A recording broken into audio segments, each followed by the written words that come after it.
அனைவருக்கும் என்னுடைய இனிய மாலை வணக்கம். இன்னைக்கு நம்ம என்ன பார்க்க போறோம் அப்படின்னா, இலக்கணம் பொது அப்படின்னு சொல்லக்கூடிய ஒரு தமிழ் கிராமர் தான் என்ன பண்ண போறோம் அப்படின்னா, இன்னைக்கு நம்ம பார்க்க போறோம். ஆக்சுவலா அது வந்து ஒரு ரெக்கார்டிங் வீடியோ. இது உங்களுக்கு லைவ் கிடையாது. ஆனா இன்னைக்கு இருக்கக்கூடிய இந்த இலக்கண பொதுவை நல்லா தெளிவா படிச்சுக்கோங்க. நாளைக்கு என்ன பண்ண போறோம் அப்படின்னா, இந்த இலக்கண பொதுலேருந்து நிறைய வினாக்கள் அப்படின்றது நம்ம ஹோம் டெஸ்ட்டா என்ன பண்ணலாம் அப்படின்னா எழுதலாம். சரிங்களா? அதனால இன்னைக்கு இருக்கக்கூடிய இலக்கண பொதுவை நல்லா தெளிவா கவனிச்சுக்கோங்க. நாளைக்கு என்ன பண்ணலாம் அப்படின்னா, இதுல ஒரு ஹோம் டெஸ்ட் அப்படின்றது எழுதலாம். எப்படி இதுக்கு முன்னாடி வச்சு நான் திருக்குறள் 1 பார்ட் 1 பார்ட் 2ல எப்படி நிறைய பேர் ஃபுல் மார்க் வாங்குனீங்களோ, அதே மாரி இந்த டெஸ்ட்லயும் எல்லாரும் ஃபுல் மார்க் வாங்கணும். சரிங்களா? ஓகே. போலாம். போறதுக்கு முன்னாடி இதான் நம்ம சேனலுக்கு யாராச்சும் ஃபர்ஸ்ட் டைம் வந்திருக்கீங்க அப்படின்னா, வெல்கம் டு வேதாந்து சேனல். யாராச்சும் சப்ஸ்கிரைப் பண்ணல அப்படின்னா, உடனே சப்ஸ்கிரைப் பண்ணிக்கோங்க. யாராச்சும் லைக் பண்ணாம இருக்கீங்க அப்படின்னா, போடுங்க லைக்க.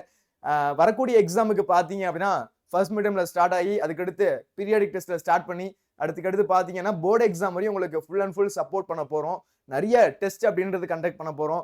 எடுத்துக்காட்டுக்கு பார்த்தீங்க அப்படின்னா, சர்ப்ரைஸ் டெஸ்ட்டா இருக்கட்டும், ஹோம் டெஸ்ட்டா இருக்கட்டும், தமிழ் வாத்தி வைவாவா இருக்கட்டும், இது எல்லாமே உங்களுக்கு கண்டக்ட் பண்ண போறோம். அதனால டெய்லியும் நம்முடைய வீடியோஸ் உங்களுக்கு நோட்டிஃபிகேஷனா வரணும் அப்படின்னா, நீங்க சப்ஸ்கிரைப் பண்ணியிருந்திருக்கணும். சரிங்களா? ஓகே.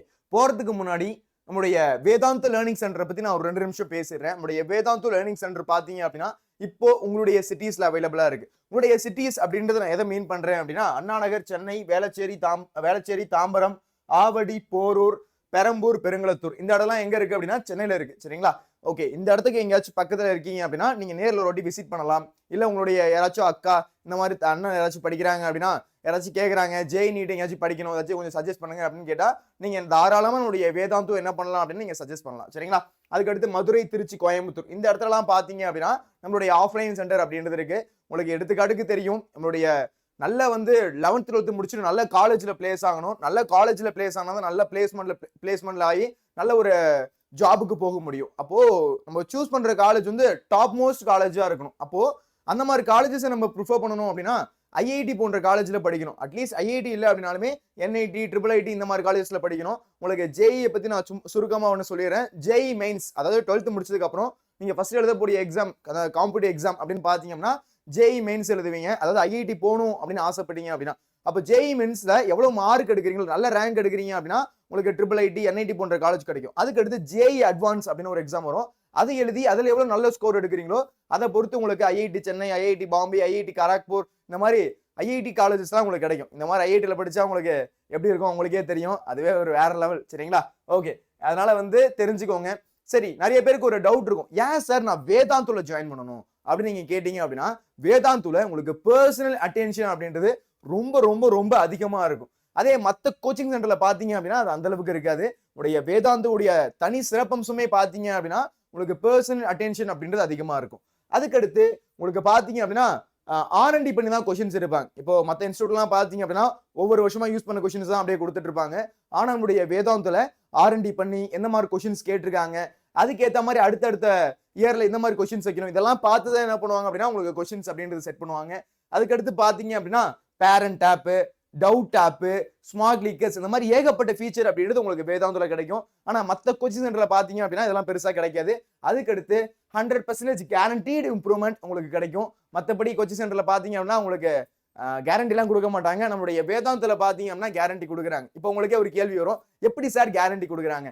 ஆக்சுவலா பாத்தீங்க அப்படின்னா ஏகப்பட்ட உங்களுக்கு ப்ராசஸ் இருக்கு. நீங்க படிக்கும்போது பாத்தீங்க அப்படின்னா உங்களுக்கு டெய்லியும் அட்டெண்டன்ஸ், நீங்க டெய்லியும் வந்து இன்ஸ்டியூட் வரீங்களா இல்லையா அப்படின்றத பார்ப்பாங்க. வந்து டெஸ்ட் நடக்கும். அந்த ஸ்மார்ட் கிளிக்கர் சொன்னாலும் அதை வச்சு நீங்க டெஸ்ட் எழுதணும். அந்த மார்க் பாத்தீங்க அப்படின்னா உங்களுடைய பேரண்ட்ஸ்க்கு போகும். டவுட் ஆப் இருக்கும். இது எல்லாத்தையும் நீங்க கரெக்டா யூஸ் பண்றீங்க அப்படின்னா கண்டிப்பா உங்களுடைய மார்க் எகிரும். வேற லெவலா மார்க் எடுக்க முடியும். சரிங்களா? ஓகே. அடுத்து பாத்தீங்க அப்படின்னா உங்களுடைய வேதாந்த லேர்னிங் சென்டர் பாத்தீங்க அப்படின்னா இதுல ஜாயின் பண்றதுனால இருக்கக்கூடிய அட்வான்டேஜஸ் பாத்தீங்க அப்படின்னா, இந்தியாவில் இருக்கக்கூடிய top teachers, 3-way doubt support, அதுக்கடுத்து அகாடமிக் மென்டார்ஸ், ஹைடெக்கான கிளாஸஸ், ஸ்மார்ட் கிளிக்கர்ஸ் இந்த மாதிரி ஏகப்பட்ட ஃபீச்சர் அப்படின்றது உங்களுக்கு காத்துக்கிட்டு இருக்கு. அதுக்கடுத்து இந்தியாவில் இருக்கக்கூடிய டாப் டீச்சர்ஸ் என்ன பண்ணுவாங்க அப்படின்னா உங்களுக்கு டீச் பண்ணுவாங்க. இப்போ எக்ஸாம்பிளுக்கு பாத்தீங்க அப்படின்னா நான் அண்ணா நகர்ல இருந்திருக்கேன். அண்ணா நகர்ல பாத்தீங்க அப்படின்னா டெல்லியில இருந்து பாம்பேல இருந்து என்ன பண்ணுவாங்க அப்படின்னா டீச்சர்ஸ் வந்து கிளாஸ்ல வந்து டீச் பண்ணிட்டு இருப்பாங்க. அப்போ இந்தியாவில் இருக்கக்கூடிய டாப் டீச்சர்ஸ், தமிழ் டீச்சர்ஸ் இருக்க மாட்டாங்களா அப்படின்னா தமிழ் டீச்சரும் இருப்பாங்க. இந்தியாவில் இருக்கக்கூடிய டாப் டீச்சர்ஸ் உங்களுக்கு கிடைப்பாங்க. அதுக்கடுத்து பாத்தீங்க அப்படின்னா உங்களுக்கு அகாடமிக் மென்டார்ஸ் பாத்தீங்க அப்படின்னா இந்த மாதிரி வந்து எப்படி படிக்கிறது, இந்த மாதிரி ஸ்டடி பிளானு, எப்படி மார்க் எடுக்கிறது, இது எல்லாமே என்ன பண்ணுவாங்க அப்படின்னா உங்களுக்கு அகாடமிக் மென்டார் சொல்லி தருவாங்க. உனக்கு எப்படி ஒரு வழி நடத்துவாங்க, இப்படிதான் நீ படிக்கணும் அப்படின்னு என்ன பண்ணுவாங்க அப்படின்னா உங்க கூடவே டிராவல் பண்ணி உன மார்க் எடுக்க வைக்க வேண்டியது யாருடைய பொறுப்பா இருக்கும் அப்படின்னா அகாடமிக் மென்டாருடைய பொறுப்பா இருக்கும். அதுக்கு அடுத்து 3-வே டவுட் சப்போர்ட். 3-வே டவுட் சப்போர்ட் அப்படின்னா நீங்க என்ன பண்ணலாம் அப்படின்னா இந்த மாதிரி கிளாஸ் எடுத்துட்டு இருக்கும்போது டீச்சர் டவுட் கேட்கலாம். இல்ல சார் கிளாஸ்ல பசங்க பொண்ணுங்கலாம் இருப்பாங்க, ஒரு மாதிரி ஷையா இருக்கும் அப்படின்னா நீ அதுக்கப்புறம் டீச்சர் ஸ்டாஃப் ரூம்ல இருக்காங்க அப்படின்னா அங்க போய் டவுட் கேட்கலாம். அது 2வது டவுட் சப்போர்ட். இல்ல சார் எனக்கு கிளாஸ் முடிஞ்சிருச்சு அப்படின்னாலே நான் வீட்டுக்கு ஓடிடுவேன் அப்படின்னு நினைச்சேன் அப்படின்னா வீட்டுக்கு போயிட்டு டவுட் ஆப் இருக்கு, அங்க கூட என்ன பண்ண முடியும் அப்படின்னா உங்களால டவுட் கேட்க முடியும். இதுதான் 3-வே டவுட் சப்போர்ட் அப்படின்றது. அதுக்கடுத்து பாத்தீங்க அப்படின்னா ஸ்மார்ட் கிளிக்கர்ஸ் இருக்கும். ஹைடெக்கான கிளாஸஸ் அப்படின்றது கிடைக்கும். ஸ்மார்ட் கிளிக்கர்ஸ் அப்படின்றது பாத்தீங்க அப்படின்னா இந்த தம்பி பாத்தீங்க அப்படின்னா கையில சின்னதா ஒரு ரிமோட் வச்சிருக்காருல்ல, இந்த மாதிரி ரிமோட் அப்படின்றது நீங்க ஆஃப்லைன் சென்டர் போனதுக்கு அப்புறம் கொடுப்பாங்க. எப்படி இங்க வந்து பிக்யூஸ் அட்டென்ட் பண்றீங்களோ அதே மாதிரி ஆஃப்லைன் சென்டர்ல என்ன பண்ண முடியும் அப்படின்னா பிக்யூஸ் அட்டென்ட் பண்ண முடியும். அதுல எவ்வளவு ஸ்கோர் எடுக்கிறீங்களோ உங்களுடைய பேரண்ட்ஸ்க்கு பேரண்ட் ஆப்ல போகும். சரிங்களா?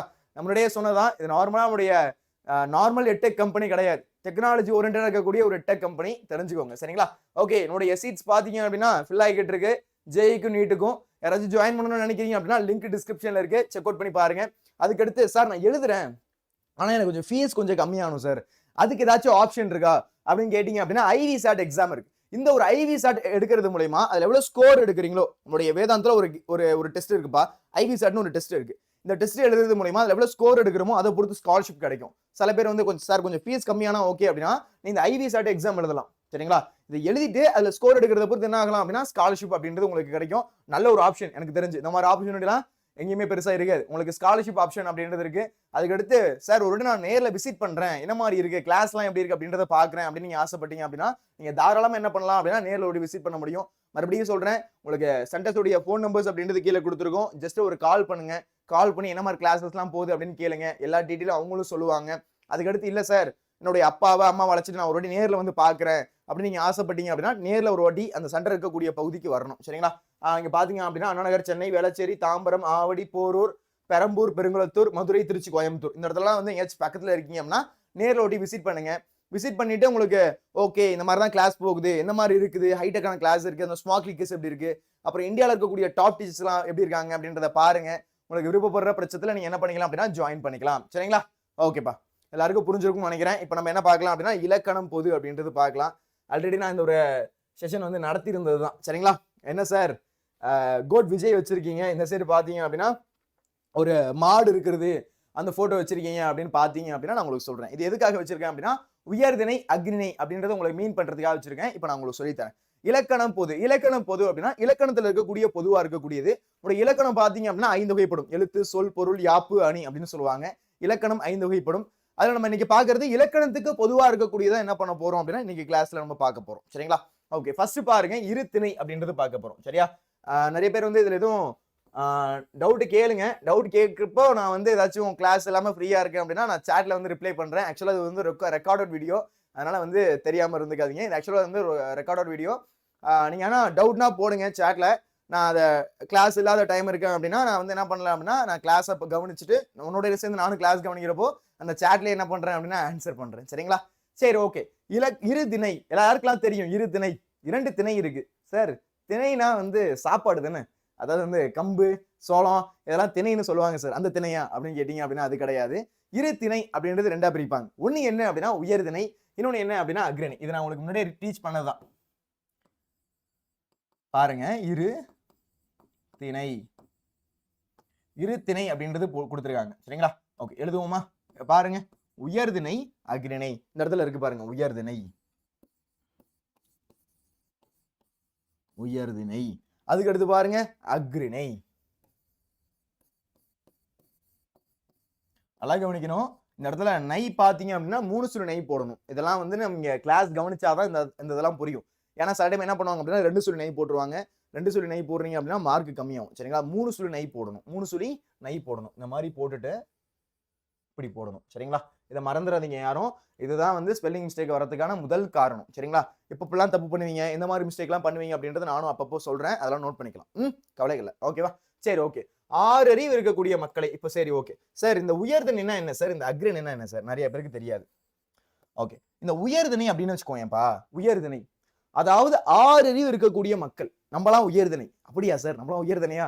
ஆமா, நம்மளாம் யாரு அப்படின்னா உயர்திணை. அப்ப ஏன் சார் எங்க வீட்டுல வந்து ஆடு மாடை ட்ரீட் பண்ற மாதிரி இந்த வருது பாரு, இந்த வந்துருச்சு, சோத்துக்கு வந்துருச்சு, இந்த மாதிரிலாம் திட்டுறாங்களே சார். ஆக்சுவலா வந்து வேற வழி இல்லடா. வீட்டுல எல்லாம் வந்து என்ன பண்றாங்க அப்படின்னா நம்ம உயர்திணையா இருந்தாலும் நம்மள என்ன பண்றாங்க அப்படின்னா அக்ரணியா தான் ட்ரீட் பண்றாங்க. நம்ம வேலைக்கு போற வரையும் அப்படிதான் ட்ரீட் பண்ணுவாங்க. வேற வழி கிடையாது, அட்ஜஸ்ட் பண்ணிக்குவாங்க. சரியா? ஏன்னா வந்து என்ன பண்ணுவாங்க, நான் வந்துட்டான் 10 மணிக்கு சாப்பாட்டுக்கு அப்படின்னு என்ன பண்ணுவாங்க அப்படின்னா நம்மள வந்து ஒரு அக்ரணி மாதிரி ட்ரீட் பண்ணுவாங்க. வேற வழி இல்ல. சரியா? அதனால கொஞ்சம் அட்ஜஸ்ட் பண்ணிட்டு போவோம். சரிங்களா? சரி, ஓகே. உயர்திணை அப்படின்றது என்ன? 6 அறிவு இருக்கக்கூடிய மக்கள்.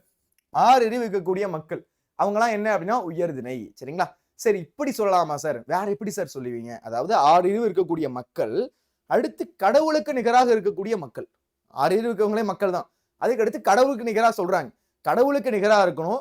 அதுக்கு அடுத்து 6 அறிவு அப்படின்றது இருக்கணும். இந்த மாதிரி இருக்கவங்களை என்ன சொல்றாங்க அப்படின்னா உயர்திணை அப்படின்னு சொல்றாங்க. சரிங்க சார், அப்ப அக்ரணை அப்படின்னா யாரு? அக்ரணை அப்படின்றது மனிதர் அல்லாத பாக்கி எல்லாமே அக்ரணை. சார், இப்ப மாட்டுக்கு உயிர் இருக்கு, மரத்துக்கும் உயிர் இருக்குன்றாங்க.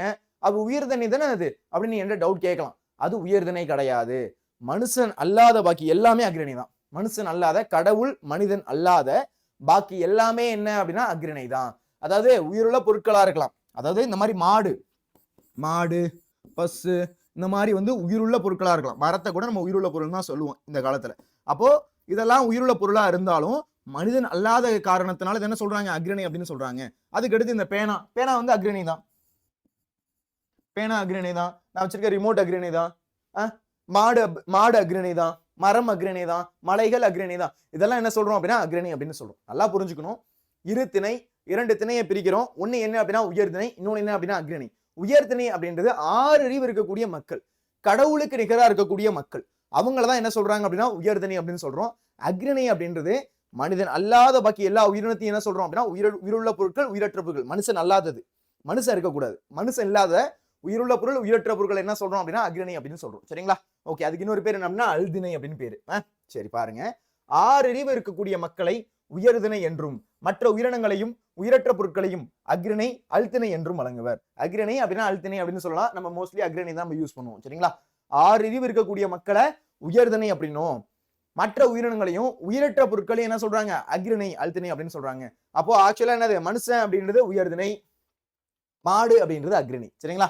இது உங்களுக்கு கிளியரா புரியணும். ஓகேவா? ஃபர்ஸ்ட் பாயிண்ட் எல்லாருக்கும் கிளியரா? ஃபர்ஸ்ட் பாயிண்ட் எல்லாருக்கும் புரிஞ்சுதா? ஃபர்ஸ்ட் பாயிண்ட் புரியுது சார், எனக்கு இந்த ஒரு ஸ்லைடு பக்காவா கிளியர் சார் அப்படின்னா சாட்ல ஒரு ஃபயர் போடுங்க. சரிங்களா? சரி, ஓகே. அடுத்து போகலாமா? அடுத்து ஐம்பால். சரியா? இந்த ஒரு கேள்வியை கேட்கும் போது தான் எல்லாரும் வந்து காமெடி பண்ணுவாங்க. சார் ஆவின் பால் சார், சார் ஆரோக்கியா பால் சார். அந்த காமெடி 1990லேயே முடிஞ்சு போன காமெடி. ஆனா இன்னும் நிறைய பேர் என்ன பண்றாங்க அப்படின்னா இந்த காமெடி சொல்லிட்டு திரியிறாங்க. இதுக்கப்புறம் அந்த காமெடி யாருமே சொல்லக்கூடாது. சரியா? சரி, ஓகே. ஐம்பால் அப்படின்றது பார்க்க போறோம். நான் ஸ்கூல் படிக்கிறது அந்த காமெடி போட்டுட்டு நான் ஸ்கூல் படிக்கிறது எங்க தாத்தா அந்த ஸ்கூல் படிக்கிறதுல இருந்து அந்த காமெடி வந்துட்டே இருக்கு. இன்ன வரையும் அந்த காமெடி பண்ணிட்டு இருக்காங்க. இதுக்கப்புறம் யாருமே அந்த காமெடி பண்ணக்கூடாது. சரியா? ஓகே. ஐம்பால் அப்படின்றது பார்க்க போறோம். சரியா? ஓகே, கவனிங்க. ஓகே, ஐம்பால் அப்படின்றது பாருங்க. அதாவது என்னென்ன பால்கள் இருக்கு அப்படின்னு பாருங்க. ஆண் பால் 3 சொல்லி இந்த ஆணுக்கு. சரியா? பெண் பால். ஓகே. அடுத்து பலர்பால். ஆண் பால், பெண் பால், பலர்பால். சரி, இப்ப ஆண் பால், பெண் பால், பலர்பால் என்னன்னு தெரியுமா? ஆண் பால் அப்படின்றது ஆணை குறிக்கும்டா. இப்ப நம்மளாம் என்ன, நான் வந்து ஒரு ஆண். நீங்க பார்த்துட்டு இருக்கிறதுல சில பேர் ஆணா இருக்கலாம், சில பேர் பெண்ணா இருக்கலாம். சில பசங்க பார்த்துட்டு இருப்பீங்க, சில பெண்கள் பார்த்துட்டு இருப்பீங்க. அப்போ ஆணை குறிச்சது அப்படின்னா அது ஆண் பால். இப்போ எக்ஸாம்பிளுக்கு தமிழன் யாரு? ஆண் பால். நகுலேஷ் யாரு? ஆண் பால். அதுக்கு அடுத்து சித்தார்த் யாரு? ஆண் பால். அப்போ இதெல்லாம் என்ன? ஆண் பால் அப்படின்னு சொல்றோம். புரியுதுங்களா? இந்த பாயிண்ட் புரியுதா? சித்தார்த்து, நகுலேஷ், லக்ஷன்குமார் இவங்கெல்லாம் பாத்தீங்க அப்படின்னா ஆண் பால். ஒரு ஆணை குறிக்கிறதுனால ஆண் பால். சரிங்களா? அதுவே பெண் பால் அப்படின்னா ஒரு பெண்ணை குறிக்கணும். ஒரு பெண்ணை குறிக்கணும். எக்ஸாம்பிளுக்கு மதுமிதா, மது, இந்த மாதிரி ஒரு பெண்களை குறிக்குது அப்படின்னா அது பெண் பாலை குறிக்கிறது. அதுக்கு அடுத்து பலர்பால் அப்படின்னா என்ன? பலர்பால் அப்படின்றது நிறைய பேரை குறிக்கணும். எப்படி குறிக்கணும்? நிறைய பேரை குறிக்கணும். இப்போ வந்து ஒரு கூட்டமா இருக்கணும். ஆண்கள் நிறைய பேர் உட்கார்ந்துருக்காங்க. ஆண்கள் மட்டும் தான் அங்க ஒரு பஸ்ல போயிட்டு இருக்காங்க. ஆண்கள் மட்டும் தான் இங்க உட்கார்ந்துருக்காங்க. அது ஆண்கள். பெண்கள் மட்டும் கூட்டமா உட்கார்ந்துருக்காங்க. அது பெண்கள். புரியுதுங்களா? ஆடவர். இதெல்லாம் என்ன அப்படின்னா பலர்பால், ப்ளூரல்ல சொல்றது. இதெல்லாம் என்ன? ப்ளூரல்ல சொல்றது. அது ஆண்களாவும் இருக்கலாம், பெண்களாவும் இருக்கலாம். பலர்பால் அப்படின்றது 2 பேரையும் குறிக்கும். சரிங்களா? அப்ப ஆண் பால் அப்படின்றது ஆணை குறிக்கக்கூடியது. ஆணை குறிக்கக்கூடியது ஆண் பால், பெண்ணை குறிக்கக்கூடியது பெண் பால். இப்ப எக்ஸாம்பிளுக்கு பாருங்க, மருதன் ஆண் பால். அதுக்கு அடுத்து அரசி பெண்பால். ஆண்கள், பெண்கள் இதெல்லாம் என்ன? இதெல்லாம் என்ன சொல்றாங்க? இதெல்லாம் வந்து உயர்திணைக்குள்ள வரக்கூடியது. இப்போ உங்களுக்கு ஒரு டவுட் வரும், சார் இதுவரையும் ஏதோ சொன்னீங்க புரிஞ்சிருச்சு, இப்ப ஏதோ புதுசா ஏதோ உயர்திணைக்குள்ள வரும் அப்படின்னீங்களே சார். ஆமா, இந்த 3 இருக்குல்ல, இந்த 3 எதுக்குள்ள வரும் அப்படின்னா உயர்தனைக்குள்ள வரும். நான் மறுபடியும் காமிப்பேன். இது 3 எதுல வருது அப்படின்னா உயர்தனைக்குள்ள வருது. அப்ப ஆண் பால் அப்படின்றது ஆணை குறிக்குதுடா, பெண் பால் அப்படின்றது பெண்ணை குறிக்குது. பலர்பால் அப்படின்றது ஆண்களையும் குறிக்கும், பெண்களையும் குறிக்கும். இந்த மாதிரி பொதுவாக குறிக்கக்கூடியது. ஆனா ப்ளூரல்ல குறிக்கும். சரிங்களா? இதுதான் என்ன அப்படின்னா ஆண் பால், பெண் பால், பலர்பால். இது 3 எதை குறிக்குது அப்படின்னா உயர்தனையை குறிப்பிடுது. எதை குறிப்பிடுது? உயர்தனையை குறிப்பிடுது. சரிங்களா? சரி, நடுவில் கவனிங்க. இப்போ பால் என்பது திணையுடைய உட்பிரிவு. அதாவது திணை அப்படின்னா என்ன சொன்னேன்? உயர்திணை, அக்ரிணை. அப்ப பால் அப்படின்றது திணைக்குள்ள தான் வருது. உயர்திணை, அக்ரிணை. அந்த உயர்திணைக்குள்ள நம்ம என்ன பண்றோம்? 3ஆ பிரிக்கிறோம். ஆண் பால், பெண் பால், பலர்பால். பால் 5 வகைப்படும். சரிங்களா? நல்லா புரிஞ்சுக்கோங்க. பால் 5 வகைப்படும் தான். நீங்க போயிட்டு 3 தான் சார் எழுதிருக்கீங்க, அப்ப 3 போட்டுறாதீங்க யாரும். 3 வராதுடா. ஆண் பால், பெண் பால், பலர்பால் அப்படின்றது உயர்திணைக்குள்ள 3 பகுப்பா பிரிக்கிறாங்க. சரிங்களா? நார்மலா பார்த்தோம் அப்படின்னா ஐம்பால் அப்படின்றது 5 வகைப்படும். ஆண் பால், பெண் பால், பலர்பால், ஒன்றன் பால், பலவின் பால். நான் அது உங்களுக்கு சொல்றேன். சரியா? அப்போ பால் அப்படின்றது எதுடைய உட்பிரிவு? திணையுடைய உட்பிரிவு. பால் அப்படின்றது எதுடைய உட்பிரிவு? திணையுடைய உட்பிரிவு. பால் அப்படின்றது பகுப்பு, பிரிவு. இது 5 வகைப்படும். பால் அப்படின்றது எத்தனை வகைப்படும்? 5 வகை. பால் என்பது எத்தனை வகைப்படும்? 5 வகைப்படும். பால் என்பது எத்தனை வகைப்படும்? 5 வகைப்படும். பால் என்பது எத்தனை வகைப்படும்? 5 வகைப்படும். மறந்துடக்கூடாது. சரிங்களா? சரி, உயர்திணை ஆண் பால், பெண் பால், பலர்பால் என 3 பிரிவுகளாய் உடையது. ஆண் பால், பெண் பால், பலர்பால் என உயர்திணை எத்தனை பகுப்புகளை உடையது? 3 பகுப்புகளை உடையது. இப்போ அடுத்து வருவோமா? இப்போ ஒன்றன் பால், பலவின் பால்னு ஒண்ணு சொன்னீங்களே சார், அது எதுல சார் வரும்? அப்ப நான் இதை உயர்திணையில சொன்னா அது எதுலடா வரும்? அது அக்ரிணையில வரும். அவ்வளவுதான் பாருங்க. சரிங்களா? அப்ப அக்ரிணைய பாருங்க. ஒன்றன் பால், பலவின் பால். அவ்வளவுதான், சிம்பிள். பாருங்க, ஈஸியா கத்துக்கிட்டீங்க. ஒன்றன் பால், பலவின் பால். அப்ப இந்த இடத்துல பாருங்க, ஒன்றன் பால், பலவின் பால். அப்ப இது எதுல வரும்? அக்ரிணையில வரும். அவ்வளவுதான். சரிங்களா? அப்போ ஒன்றன் பால், பலவின் பால். சரிங்களா? அந்த ஒன்றன் பால், பலவின் பால் அப்படின்றது எதுக்குள்ளங்க வருது? அக்ரிணைக்குள்ள வருது. இது எத்தனை பிரிவுகளை உடையது? 2 பிரிவுகளை உடையது. எத்தனை பிரிவுகளை உடையது? 2 பிரிவுகளை உடையது. நல்லா கவனிச்சுக்கோங்க. ஐம்பால் அப்படின்றது 5 வகை தான் படும். அது திணையுடைய உட்பிரிவு. அது ஃபர்ஸ்ட் 3 என்ன சொல்றோம் அப்படின்னா உயர்திணைன்னு சொல்றோம். கடைசியில் இருக்கக்கூடிய 2 அக்ரிணைன்னு சொல்றோம். அவ்வளவுதான். சரிங்களா? இதை நல்லா தெரிஞ்சுக்கணும். இதுல மார்க் விட்டுறாதீங்க. சரிங்களா? சார் ஏதோ 3 எழுதி போட்டீங்கன்னு 3ன்னு போட்டேன் சார், தப்பு போட்டு வச்சிருக்காங்க சார் அப்படின்னு நினைச்சுக்காதீங்க. இது ஆக்சுவலா ஐம்பால் அப்படின்றது 5 வகைப்படும். அதுக்குள்ள திணை ஒரு பிரிவை பிரிக்கிறோம். 3, 2 அப்படின்னு பிரிக்கிறோம். சரியா? உயர்திணைக்குள்ள 3 பகுப்பு வருது, அக்ரிணைக்குள்ள 2 பகுப்பு வருது. சரிங்களா? சரி, இப்போ சில பேருக்கு டவுன் வந்துருக்கும். சார் ஒன்றன் பால்னா என்ன, பலவின் பால்னா என்ன? இப்போ ஒன்றன் பால்னு வச்சுக்கோங்க, பசு. பசு அப்படின்றது என்ன? அது ஒரு அக்ரிணை. அக்ரிணைக்குள்ள வந்துருச்சு. ஒரே ஒரு பசு இருக்கு, சிங்குலர். சரியா? அது என்னது? அது பசு. நிறைய பசு இருக்கு அப்படின்னா என்ன சொல்லுவோம்? பசுக்கள். அது என்ன சொல்லுவோம்? பசுக்கள். அப்ப நிறைய பசுக்கள் இருக்கு அப்படின்னா அது பலவின் பால். அவ்வளவுதான். மலை, மலைகள். குதிரை, குதிரைகள். மாடு, மாடுகள். அப்ப இந்த மாதிரி சிங்குலர் ப்ளூரல்ல சொல்றோம். அதுதான் ஒன்றன் பால், பலவின் பால். சிம்பிள்ரா. சரியா? இது நினைக்கிற மாதிரி கஷ்டமே கிடையாது. ஈஸி தூசி அப்பள வடைய என்ன பண்ணலாம் அப்படின்னா ஃபுல் மார்க் வாங்கிட்டு போயிட்டே இருக்கலாம். சரிங்களா? ஓகே, பிரைட்னஸ் அதிகமா இருக்கா என்ன?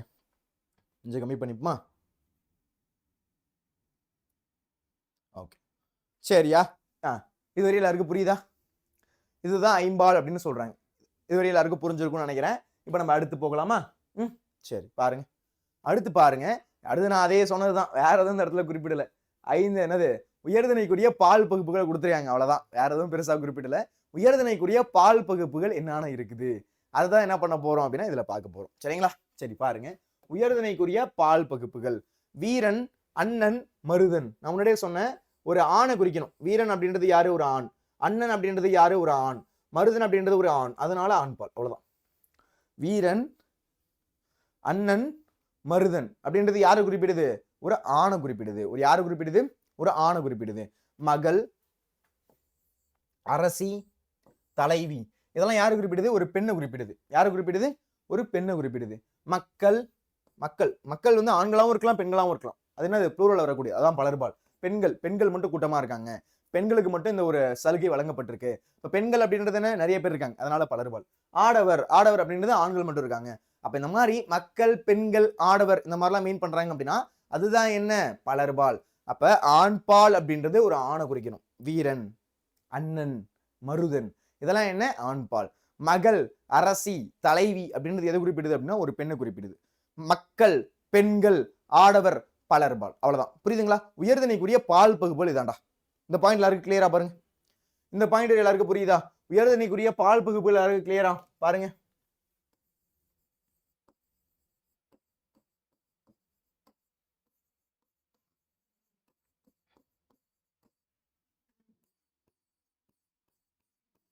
ஓகே, ஆண்பால் அப்படின்றது ஆணை குறிப்பிடும். எக்ஸாம்பிளுக்கு வீரன். வீரன் அப்படின்றது ஒரு ஆணை குறிக்கக்கூடியது. சரிங்களா? அதுக்கு அடுத்து பெண்பால் ஒரு அரசி அப்படின்னு எடுத்துப்போம். பலர்பால் பாருங்க, பலர்பால் மக்கள் இல்ல பெண்கள் இல்ல ஆடவர் அப்படின்னு சொல்லலாம். சரியா? அப்ப இந்த மாதிரி ப்ளூரலை குறிப்பிடணும், ஆனா உயர்திணை குறிப்பிடணும். அப்ப இது 3 எதுக்குரியது? உயர்திணைக்குரிய பால் பகுப்புகள். இப்ப இன்னொரு கேள்விக்கு சொல்லலாமா? உயர்திணைக்குரிய பால் பகுப்புகள் எத்தனை அப்படின்னு கேட்கலாமா? உயர்திணைக்குரிய பால் பகுப்புகள் எத்தனை? மொத்தம் 3 வகை. உயர்திணைக்குரிய பால் பகுப்புகள் அப்படின்றது 3 வகை. நல்லா புரிஞ்சுக்கணும். வெறுமனையா பால் வகை எத்தனை அப்படின்னா 5 தான். உயர்திணைக்குரிய பால் பகுப்புகள் எத்தனைன்னு கேட்டா அது 3. சரிங்களா? நீங்க கொஸ்டினை நல்லா அண்டர்ஸ்டாண்ட் பண்ணி புரிஞ்சுக்கணும். சில பேர் என்ன பண்றாங்க அப்படின்னா எக்ஸாம் எழுதும்போது தெரியுமே அப்படின்னு என்ன பண்றாங்க, அவசரப்பட்டு தப்பா ஆன்சர் போடுறாங்க. அந்த மாதிரிலாம் போட்டக்கூடாது. அதனால கொஞ்சம் கரெக்டா நிதானமா நிறுத்தி கொஸ்டின் 2 வாட்டி படிச்சு பார்த்துட்டு அதுக்கப்புறம் தான் ஆன்சர் போடணும். சரிங்களா? சரி, ஓகே. உயர்திணைக்குரிய பால் பகுப்புகள். இப்ப அடுத்து அக்ரணைக்குரிய பால் பகுப்புகள். அக்ரணைக்குரிய பால் பகுப்புகள் அப்படின்னு பாருங்க. அக்ரணையில் ஒன்றனை குறிப்பது ஒன்றன் பால். அக்ரணையில ஒன்றனை குறிப்பது என்ன அப்படின்னா ஒன்றன் பால். இப்ப எக்ஸாம்பிளுக்கு யானை, புறா, மலை. யானை ஒன்று குறிப்பிடுது, புறா ஒன்று குறிப்பிடுது, மலை ஒன்று குறிப்பிடுது அப்படின்னா அதுதான் என்ன? அக்ரணைக்குரிய பால் பகுப்புகள். அக்ரணையில ஒன்னு குறிப்பிட்டுச்சு அப்படின்னா என்னது? அது ஒன்றன் பால். புரியுதுங்களா? ஒன்றன் பால் அப்படின்றது என்ன? அது அக்ரணையா இருக்கணும். அதாவது வந்து மனிதன் அல்லாத ஒரு மிருகமா இருக்கும். மனிதன் அல்லாம இருக்கணும். மனிதன் அல்லாம இருக்கணும். அதுக்கு அடுத்து விலங்கா இருக்கலாம், ஏதோ ஒரு பொருளா இருக்கலாம். இந்த இடத்துல யானை, புறா, மலையெல்லாம் பாருங்க. யானைக்கும் புறாவுக்கும் உயிர் இருக்கு, ஆனா மனுஷன் கிடையாது. 6 அறிவு கிடையாது. அதனால என்ன? அது ஒரு அக்ரணி. மலை அப்படின்றது என்ன? மவுண்டைன் ஒரு இடத்துல இருக்கு. அதனால ஒரு அக்ரணி. இது ஒன்றன் பால்.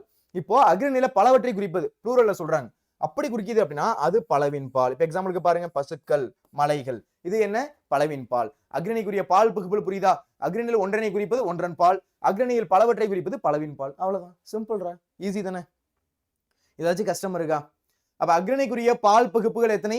2. அக்ரணிக்குரிய பால் பகுப்புகள் எத்தனை? 2 வகைப்படும். அக்ரணிக்குரிய பால் பகுப்புகள் 2 வகைப்படும். என்னன்னா ஒன்றன் பால், பலவின் பால். ஒன்றன் பால், பலவின் பால். இதுல எதுவும் யாரும் மிஸ்டேக் பண்ணக்கூடாது. சரிங்களா? இதுல யாரும் எந்த மிஸ்டேக்கும் பண்ணக்கூடாது. சிம்பிளா ஈஸியா போற போக்குல ஆன்சர் பண்ணக்கூடிய ஒரு கேள்வி. சரிங்களா? அதனால இதுல யாரும் என்ன பண்ணக்கூடாது?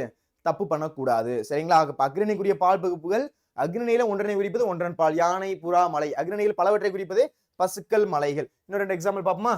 ஓகே, பாருங்க. இப்ப எக்ஸாம்பிளுக்கு ஒன்றன் பால். இந்த சரி பார்ப்போமா? பலவின் பால். பேனாவே எடுத்துப்போமா? பேனா. அப்ப இங்க என்ன வரும்? பேனாக்கள். பேனாக்கள். சரியா? வேற குதிரை, குதிரைகள். அப்போ இதுதான் இந்த இடத்துல குறிப்பிடுறாங்க. அப்போ பலவின் பால் அப்படின்றது ப்ளூரல், ஒன்றன் பால் அப்படின்றது சிங்குலர். சரிங்களா? அப்ப அக்ரணியில ஒன்று பால் பகுப்புகள் அப்படின்றது அக்ரணியில ஒன்று குறிப்பிட்டுச்சு அப்படின்னா அது ஒன்றன் பால். எக்ஸாம்பிளுக்கு யானை, புறா, மலை. அக்ரணியில் பலவற்றை குறிப்பது பசுக்கள், மலைகள், யானைகள் அப்படின்னு குறிப்பிட்டுச்சு அப்படின்னா அது பலவின் பால். அவ்வளவுதான். That's all. ஈஸியா இருக்குல்ல? சிம்பிளா இருக்கும். சரிங்களா? சரி, ஓகே. அடுத்து மூவிடம் அப்படின்றது பார்க்க போறோம். இதுதான் எல்லாருக்கும் குழப்பம். சார் மூவிடமா? அது என்ன சார் மூவிடம்? சொல்லவா? First person, second person, third person. இங்கிலீஷ்ல படிப்பீங்க.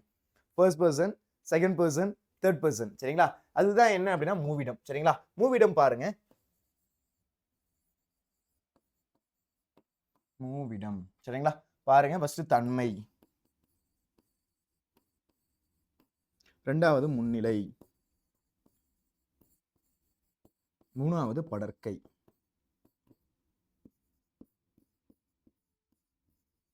சரி சார், தன்மைனா என்ன சார்? தன்மைன்னு வச்சுக்கோண்டா என்ன குறிப்பிடும்? தான். என்ன பத்தி குறிப்பிடுச்சு அப்படின்னா தன்மை. இப்ப நான் என்ன பண்ணிட்டு இருக்கேன்? உனக்கு கிளாஸ் எடுத்துட்டு இருக்கேன். இப்ப நான் எப்படி சொல்லுவேன்? நான் வகுப்பு எடுத்துக்கொண்டிருக்கிறேன். நான் வகுப்பு எடுத்துக்கொண்டிருக்கிறேன். இது தன்மை. சரி, இப்படி வச்சுப்போமா?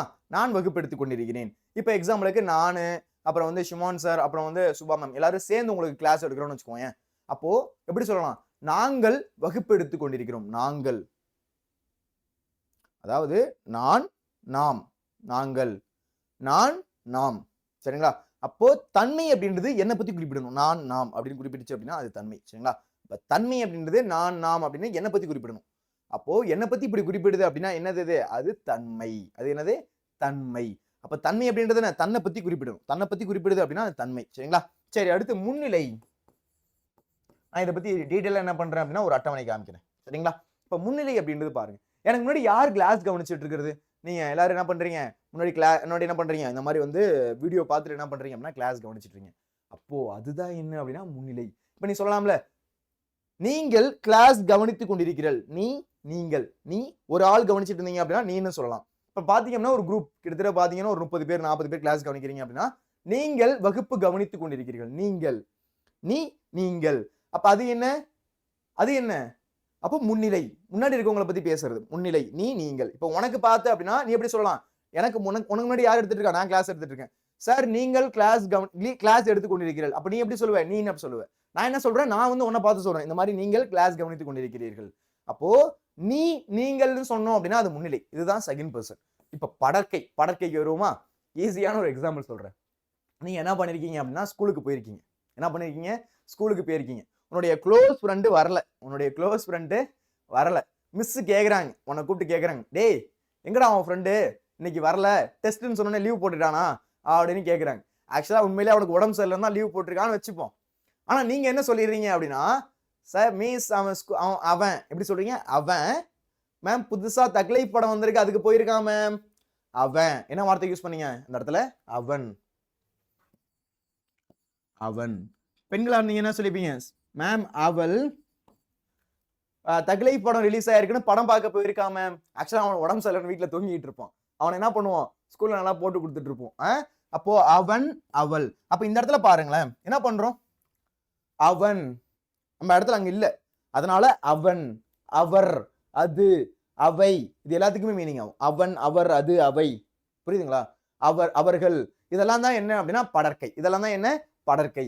அப்ப தன்மை அப்படின்றது தன்னை குறிப்பிடணும். முன்னிலை அப்படின்றது உங்களை குறிப்பிடுது. எனக்கு பொறுத்தளவு நான் வந்து கிளாஸ் எடுத்துட்டு இருக்கும்போது நான் உனக்கு ஆப்போசிட்ல யாருக்கா உங்களை குறிப்பிடுது.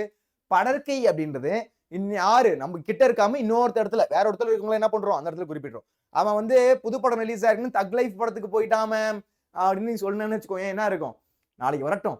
இந்த மாதிரி வந்து டெஸ்ட் வைக்கிறவனே லீவ் போடுறான் அவன். நாளைக்கு பின்னி எடுத்துடுறேன் அப்படின்னு சொல்லுவாங்க. உனக்கு ஒரு ஜாலியா இருக்கும். கரெக்டா? ஆனா அவனுக்கு உடம்பு சரியில்லைன்னு தூங்கிட்டு இருப்பாங்க. ஓகேவா? சரி. அப்ப இதுதான் என்ன அப்படின்னா தன்மை, முன்னிலை, படற்கை அப்படின்றது. அப்ப தன்மை அப்படின்றது தன்னை பத்தி குறிப்பிடணும். தான், நான், தான், நாங்கள். அப்ப இந்த மாதிரி குறிப்பிடணும். சரிங்களா? நான் தான் இந்த மாதிரி குறிப்பிடணும். நாம் அப்படின்னு என்ன பத்தி குறிப்பிடும். அப்ப இந்த மாதிரி குறிப்பிடுது அப்படின்னா என்னது? அது தன்மை. முன்னிலை அப்படின்றது எனக்கு ஆப்போசிட்ல இருக்கவங்க. நீ இந்த மாதிரி கிளாஸ் கவனிச்சிட்டு இருக்கீங்க. நீ எல்லாரும் சேர்ந்து கிளாஸ் கவனிக்கிறீங்க. இது முன்னிலை. படற்கை அப்படின்னா என்ன? படற்கை அப்படின்றது எதை குறிப்பிடுது? அவன், அவள், அவர், அது, அவை அப்படின்னு சொல்றது. இப்ப இதுல இன்னொரு விஷயத்தை இன்ட்ரோடியூஸ் பண்ணவா? தன்மை பெயர்னு ஒண்ணு இருக்கு, தன்மை வினைன்னு ஒண்ணு இருக்கு. நான் சார் நீங்க இப்பதான் நல்லா பேசிட்டு இருந்தீங்க, இன்னொன்னு புதுசாவே ஆட் பண்றீங்க, இதையே இப்பதான் எனக்கு புரியுது. சரி ஓகே, நல்லா கவனிங்க. தன்மை பெயர்னு ஒண்ணு இருக்கு, தன்மை வினைன்னு ஒண்ணு இருக்கு. தன்மை பெயர் அப்படின்னா என்ன? தன்மை பெயர் அப்படின்றது தன்னை பத்தி குறிப்பிடணும். தன்மை வினைன்றது செயல். வினைன்றதா என்ன? அது செயலை குறிப்பிடணும். வினைனா என்னப்பா அது? வினை என்றாலே ஒரு செயலை குறிப்பிடணும். வினை என்றால் ஒரு செயலை குறிப்பிடணும். அப்போ இந்த இடத்துல நீங்க கவனிக்கணும். சரிங்களா? வினை என்றால் ஒரு செயலை குறிப்பிடுகிறது. வினை என்றால் ஒரு செயலை குறிப்பிடுகிறது அப்படின்றத நீங்க தெரிஞ்சுக்கணும். சரிங்களா? ஓகே. அப்போ தன்மை அப்படின்றது தான், நான் அந்த மாதிரி குறிப்பிடக்கூடியது. முன்னிலை அப்படின்றது நீ, நீங்கள் அப்படின்னு குறிக்கக்கூடியது. படற்கை அப்படின்றது அவன், அவர் அப்படின்னு குறிக்கக்கூடியது. சரிங்களா? சரி ஓகே. வினைனா என்ன? ஒரு செயலை குறிப்பிட போகுது அப்படின்னு நீங்க தெரிஞ்சுக்கலாம். சரிங்களா? சரி, இப்ப கவனிங்க. இப்ப நான் என்ன பண்றேன் அப்படின்னா உங்களுக்கு ஒரு அட்டவணை காமிக்கிறேன். அதுல உங்களுக்கு நல்லா டீட்டெயிலா நான் சொல்றேன். சரிங்களா? மூவிடம். சரிங்களா? சரி, இந்த இடத்துல பாப்போமா? ஓகே. இதுல சில இதுல பாத்தீங்க அப்படின்னா செய்யுள் வழக்கு, உலக வழக்கு இருக்கும். சார் என்ன சார் செய்யுள் வழக்குன்னு ஏதோ சொல்றீங்க? செய்யுள் வழக்குன்னு வச்சுக்கோங்க. செய்யுள உபயோகப்படுத்துவாங்க. முத்தமிழ் துய்ப்பதால் முச்சங்கம் கண்டதால் மெத்த மணிகள் மேவலால் நித்தமனை கிடந்தே சங்கத்தவர் காக்க ஆளிக்கு இணை கிடந்த தேத்தமிழ் என்று அன்னை மொழியே அழகார்ந்த செந்தமிழே முன்னைக்கு முன்னை முகிழ்ந்த நறுங்கனியே கன்னிக்குமரி கடல் கொண்ட நாட்டிடையில் மன்னி அரசிருந்த மண்ணுலக பேரரசே. இது மாதிரி சொல்லுவோமா? அருளை பெருக்கி அறிவை திருத்தி மருளை அகற்றி மதிக்கும் தருளை அடுத்துவதாம் ஆவிக்கு அருந்துணையா இன்பம் பொருத்துவதும் கல்வி என்றே போற்று. இதெல்லாம் தான் என்ன சொல்றோம் அப்படின்னா செய்யுள் அப்படின்னு சொல்றோம். இதெல்லாம் என்ன சொல்றோம்? செய்யுள் அப்படின்னு சொல்றோம். அப்போ இந்த மாதிரி செய்யுள்ல பயன்படுத்துறோம் அப்படின்னா அது செய்யுள் வழக்குடா. செய்யுள் வழக்குல பாத்தீங்கன்னா இந்த மாதிரி யான் இந்த மாதிரி வார்த்தையெல்லாம் அங்கதான் பயன்படுத்துவாங்க. யாம் இருக்க பயமேன் அதெல்லாம் பாத்தீங்க அப்படின்னா செய்யுள பயன்படுத்தக்கூடிய. சரிங்களா? அப்போ இந்த மாதிரி செய்யுள் இருக்கக்கூடிய சில விஷயமும் உள்ள கலந்து வருது. அது நமக்கு புரியாத மாதிரி இருக்கும், ஆனா தெரிஞ்சுக்கணும். சரியா? ஓகே. இந்த நீ வீர் இந்த மாதிரிலாம் பாத்தீங்க அப்படின்னா அந்த செய்யுள் வழக்குல வரக்கூடியது. இதுவே வந்து உலக வழக்குன்னு வச்சுக்கோங்க, ஈஸியா புரியும். நம்ம நார்மலா பேசுறது நான், நீ, இதெல்லாம் வந்து என்ன பண்றோம், யூஸ்வலா நம்ம வாழ்க்கையில பேசக்கூடியது. இது வந்து உலக வழக்கு. இப்ப செயல் வழக்குலயும் வருது, உலக வழக்குலயும் வருது. சரிங்களா? சரி, இப்ப பாருங்க, இடம் 2ஆ பிரிக்கிறோம். தன்மை பெயர் அப்படின்றது என்ன? பெயர் அப்படின்னா அந்த இடத்துல என்ன குறிப்பிடுறோம்? ஒரு நார்மலா நான் நான் அப்படின்னு குறிப்பிடக்கூடியது. வினை அப்படின்னா வந்தேன், வந்தோம், இதெல்லாம் வினை. புரியுதுங்களா? வினை என்றால் செயல்ரா. வந்தேன். சரி, வினைனா என்ன? செயல். செயல்னா என்ன? சாப்பிடுறேன், தூங்குறேன், விளையாடுறேன், ஓடுறேன், இதெல்லாம் தான் என்ன சொல்றோம்? வினை அப்படின்னு சொல்றோம். சரிங்களா? இது நீங்க நல்லா தெரிஞ்சுக்கணும். சரி, ஓகே. இப்ப இந்த இடத்துல பாருங்க, தன்மை. தன்மை பாருங்க, தன்மை பெயர்கள், தன்மை வினைகள் 2 இருக்கு. தன்மை பெயர்னு ஒண்ணு இருக்கு, தன்மை வினைன்னு ஒண்ணு இருக்கு. சரிங்களா? சரி, ஓகே. தன்மை பெயர் அப்படின்றது பாப்போமா? தன்மை பெயர் பாருங்க, நான், யான், நாம், யாம். யாம் இருக்க பயமேன், அது நம்ம என்ன பத்தி குறிப்பிடுறதா. சரியா? இதெல்லாம் வந்து செயல் வழக்குல வரக்கூடியது. நான் என்ன பண்ணிட்டு இருக்கேன்? நான் வந்து இந்த இடத்துல நிக்கிறேன். நான் ஒரு செயல் செய்யலன்னு வச்சுக்கோங்க, என்னை பத்தி குறிப்பிடுறேன். நான், அது மட்டும் நான் சொல்றேன். அதுக்கு அடுத்து நாம், நாங்களா சேர்ந்தோம். இது நாம். நான், நாம், நான், நாம், யான், இதெல்லாம் பாத்தீங்கன்னா செயல் வழக்குல வரக்கூடியது. சரிங்களா? இது தன்மை பெயர். இப்போ தன்மை வினை. வினைனா என்ன சார்? வினைன்னு வச்சுக்கோங்க, ஒரு செயல். இப்ப நான் என்ன பண்றேன்? நான் கிளாஸ் எடுக்க வந்துகிட்டு இருக்கேன். நான் கிளாஸ் எடுக்க வந்துகிட்டு இருக்கேன். நான் வந்து என்னுடைய ஹாஸ்டல்ல இருந்து கிளம்பி என்ன பண்றேன் அப்படின்னா, என்னுடைய பிஜில இருந்து கிளம்பி உனக்கு கிளாஸ் எடுத்துக்கிறதுக்காக வந்துகிட்டு இருக்கேன். என்ன பண்றேன்? வந்துகிட்டு இருக்கேன். நான் வந்து கொண்டிருக்கிறேன். நான் என்ன குறிப்பிடுது? என்ன குறிப்பிடுதா? அப்ப வந்துகிட்டு இருக்கேன். அப்ப தன்மை வினை என்ன பத்தி குறிப்பிடுது. நான் என்ன பத்தி நான் சொல்றேன். அப்போ ஒரு வினை செயலையும் குறிப்பிடுது. நான் வந்துகிட்டு இருக்கேன் அப்படின்றது ஒரு செயல். சரியா? ஓகே, இப்படி எடுத்துப்போம். அதுக்கு அடுத்து நானு, அப்புறம் சுமான் சார், அப்புறம் வந்து சுபா மேம் 3 பேர் என்ன பண்றோம் அப்படின்னா, அட் அ டைம்ல உங்களுக்கு கிளாஸ் எடுக்க போறோம். அதனால நாங்களா சேர்ந்து வரோம். அப்ப எப்படி சொல்லணும்? நான் மட்டும் வரேன் அப்படின்னா சொல்லணும். நாங்க 3 பேர் சேர்ந்து வரதுனால நாங்க வந்துகிட்டு இருக்கோம் அப்படின்னு சொல்லணும். நாங்க 3 பேர் என்ன பண்றோம் அப்படின்னா, இந்த மாதிரி உங்களுக்கு கிளாஸ் எடுக்க வரோம். அப்ப நான் எப்படி சொல்லணும்? நாங்கள் வந்து கொண்டிருக்கிறோம். நாங்கள். இப்ப நாம், நாங்கள். புரியுதுங்களா? ரெண்டுத்துக்கு டிஃபரெண்ட் இருக்கு. சரிங்களா? அப்ப நாம் வேற, நான் வேற. நான்றது என்ன குறிப்பிடுது? நாம் அப்படின்றது நாங்களாம் அப்படின்னு குறிப்பிடுறது. சரியா? ஓகே. அடுத்து இப்ப தன்மை வினை. வந்தோம். நான் வந்தேன். நாங்களாம் சேர்ந்து வந்தோம். புரியுதுங்களா? நான் வந்தேன், நாங்களா சேர்ந்து வந்தோம். நான் வந்தேன் அப்படின்னா தன்மை. தனியா ஒரு ஆளை மட்டும் குறிப்பிடுது. நாங்க அப்படின்றது ப்ளூரல், சிங்குலர் ப்ளூரல்ரா, அவ்வளவுதான். இங்கிலீஷ்ல படிப்பில்ல, சிம்பிள், வேற எதாவது பெருசாலாம் கிடையாது. ஓகேங்களா? இதை புரிஞ்சுக்கணும். நான் வந்தேன், நாங்களாம் வந்தோம். அப்போ நான், நாம், அதுதான் இந்த இடத்துல குறிப்பிடுறாங்க. சரிங்களா? ஓகே. அப்போ தன்மை பெயர்கள், தன்மை வினைகள். சரிங்களா? இது எல்லாருக்கும் புரிஞ்சிருக்கும்னு நினைக்கிறேன். இப்போ முன்னிலை பெய்யுமா? முன்னிலை அப்படின்னா முன்னிலை பெயர்கள், முன்னிலை வினைகள். நான் முன்னாடியே சொல்லி கொடுத்துருக்கேன். தன்மை அப்படின்றது first person, second person, third person பார்ப்போம்ல. அது மாதிரி முன்னிலை பெயர் பாருங்க. பெயர் அப்படின்றது நீ. இப்போ நான் வந்து கிளாஸ் எடுத்துட்டு இருக்கும்போது என்ன பண்றீங்க? எல்லாரும் நல்லா சாப்பிட்டுட்டு நல்லா என்ன பண்றீங்க? இன்னும் சாப்பிடலையா? 8 மணி ஆகலையா? சரி, அப்ப என்ன பண்றீங்க? சீரியஸா என்ன பண்றீங்க அப்படின்னா கிளாஸ் கவனிச்சிட்டு இருக்கீங்க. இன்னைக்கு வந்து நாளைக்கு வைக்கிற டெஸ்ட்ல நான் தான்டா ஃபுல் மார்க் வாங்குவேன் அப்படின்ற மாதிரி என்ன பண்றீங்க அப்படின்னா சீரியஸா கிளாஸ் கவனிச்சிட்டு இருக்கீங்க. சரியா? ஒரு நிமிஷம் மைக் ஆன்ல இருக்கான்னு பாத்துக்கிறேன். ஆஃப் ஆயிரப்பு. சரி, ஓகே. அப்ப இந்த இடத்துல பாத்தீங்க அப்படின்னா முன்னிலை பெயர்கள் நீ, நீர், நீ வீர், நீங்கள். ஓகேவா? நீ, நீர், நீ வீர், நீங்கள். அப்ப என்ன பண்றேன் அப்படின்னா நீ கிளாஸ் கவனிச்சிட்டு இருக்க. இப்போ ஒருத்தவங்க மட்டும் கவனிக்கிறாங்கன்னு வச்சுக்கோங்க, என்ன சொல்லுவேன்? நீ கவனிச்சுக்கிட்டு இருக்க கிளாஸ் அப்படின்னு சொல்லுவேன்.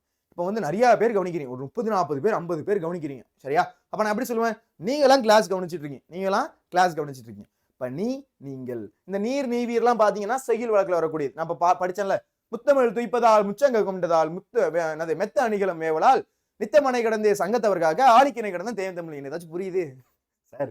என்ன சார் நல்லா பேசிட்டு இருக்கீங்க, திடீர்னு எதுவும் வேற லாங்குவேஜ் பேசுறீங்க அப்படின்னா, வேற லாங்குவேஜ் தானடா உன்னுடைய தமிழ் புக்ல இருக்கிறதா? அந்த பாட்டெல்லாம் எனக்கு படிச்சு மனப்பாடமே ஆயிடுச்சு. சரிங்களா? அதான் அந்த இடத்துல சொல்லிக்கிட்டு இருக்கேன். ஓகேவா? அப்ப முன்னிலை பெயர், முன்னிலை வினை, இது வேற, புரிஞ்சுக்கோங்க. சரிங்களா? ஓகே. முன்னிலை பெயர் அப்படின்றது என்ன? நீ, நீர், நீ வீர், நீங்கள் அப்படின்றது. இப்ப முன்னிலை வினை. வினைனா என்ன? செயல். இப்ப வந்து நீ என்ன பண்றீங்க அப்படின்னா, இப்ப கடைக்கு போயிருக்க. இப்ப வந்து என்கிட்ட கேக்குறாங்க, உன்னுடைய ஸ்டூடெண்ட்ஸ் எல்லாம் எங்கப்பா அப்படின்னு கேட்டாங்க அப்படின்னா என்ன சொல்றேன்? இந்த மாதிரி வந்து இங்க போயிட்டு வந்திருக்கான், இப்போ வந்துட்டு இருக்கான். நீ வந்து கொண்டிருக்கிறாய், நீங்கள் வந்து கொண்டிருக்கிறீர்கள். புரியுதுங்களா? நீ, நீங்கள். அப்ப என்ன பண்றீங்க பாருங்க? நடந்தாய், நீ நடந்தாய், நீ வந்தீர், நீங்கள் சென்றீர்கள். நீங்க எல்லாம் என்ன பண்ணீங்க? போனீங்க. அப்போ இது என்ன? முன்னிலை வினைகள். அப்போ முன்னிலை பெயர் அப்படின்றது என்ன? பெயர் அப்படின்றது ஒரே ஒரு பர்சனை மட்டும் குறிப்பிடுது. நீ, நீர், நீ வீர், நீங்கள். முன்னிலை வினைன்றது என்ன? ஒரு செயல். வினைனாலே செயல்பா. சரியா? வினைனாலே என்ன? செயல். அப்போ முன்னிலை வினைகள் அப்படின்றது என்ன? அந்த இடத்துல செயலை குறிப்பிடுது. அந்த இடத்துல என்ன குறிப்பிடுது? செயலை குறிப்பிடுது. சரிங்களா? ஓகே. அடுத்து படற்கை பெயர்கள். அப்படின்றது பார்க்க போறோம். படற்கை பெயர்கள் அதை பார்க்க போறோம். படற்கை பெயர்கள் பாருங்க, இதே தான் ரெண்டா பிரிக்கிறோம். படற்கை பெயர்கள் ஒண்ணு இருக்கு, படற்கை வினைகள் ஒண்ணு இருக்கு. படற்கை பெயர்கள் வேற, படற்கை வினைகள் வேற. படற்கை அப்படின்றது என்ன சொன்ன? ஆஸ் யூசுவல் அதே இதுக்கே போயிடுவோம். நீ ஸ்கூல் போயிருக்க, உன் ஃப்ரெண்டு என்ன பண்ணிட்டான் அப்படின்னா இந்த மாதிரி வந்து உடம்பு சரியில்லை லீவ் போட்டிருக்கான். ஆனா நீ ஸ்கூல்ல என்ன சொல்ற அப்படின்னா இந்த மாதிரி அவன் வந்து தக்லைஃப் படம் ரிலீஸ் ஆயிருக்கு, அவன் தக்லைஃப் படம் ரிலீஸ் ஆகிருக்கு அப்படின்றதுனால மேம் அவன் அங்க போயிருக்கான், புது படம் வர வந்திருக்கு அதனால அங்க போயிருக்கான் மேம். அவன் இன்னைக்கு எக்ஸாம் அப்படின்னா இன்னைக்கு டெஸ்ட் வைக்கிறீங்கன்னு தெரிஞ்சு என்ன பண்ணிட்டான் அப்படின்னா அவன் ஸ்கூல்ல கட் அடிச்சுட்டு அங்க போயிட்டான் மேம். அப்படி என்ன பண்ணிட்டீங்க அப்படின்னா போட்டு கொடுத்துட்டீங்க. அப்ப அவன், அவள், அவர், அது, அவை இதெல்லாம் தான் எதை குறிப்பிடுறோம் அப்படின்னா இந்த இடத்துல படக்கை பெயர். சரியா? இப்ப வினை அப்படி சொல்லாமா? வந்தான், அவன் நேத்து வந்தான், அவன் சென்றாள், அவள் வந்து படத்துக்கு சென்றாள்.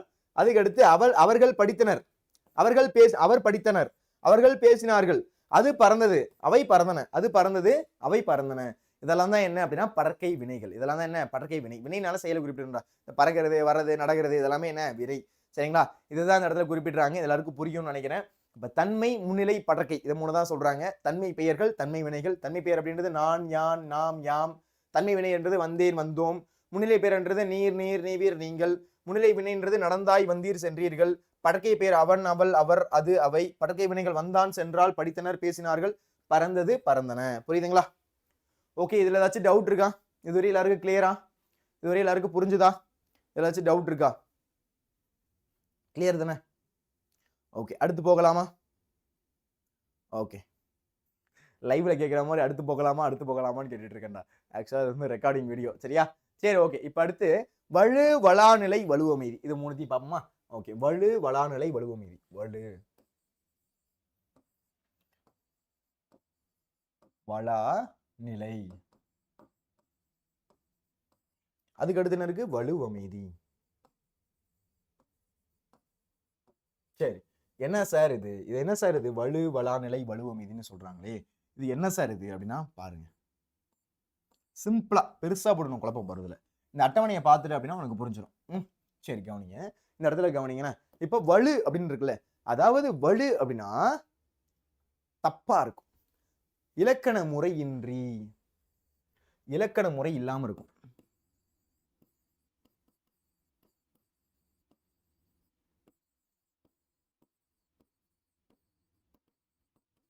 இலக்கண முறையின்றினா தப்பு, தப்பா இருக்குது.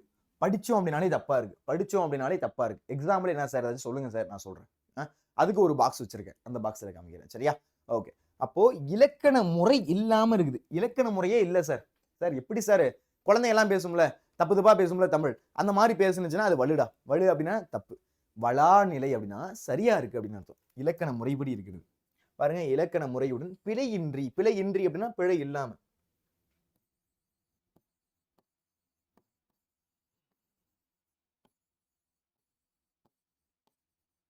இலக்கண முறையுடன், அப்போ சரியாக இருக்கும்.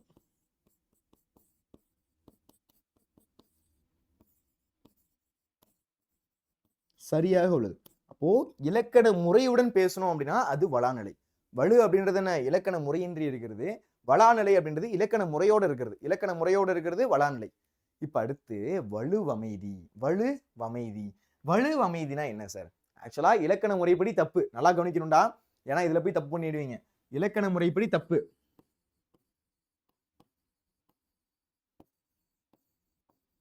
இலக்கண முறைப்படி பாத்தீங்க அப்படின்னா அது தவறு. ஆனால் இந்த இடத்துல பாருங்க, ஆனால் இது ரொம்ப முக்கியம். ஆனால் ஐயோ மாத்திடுச்சா? ஓகே. ஆனால் இலக்கண ஆசிரியர்களால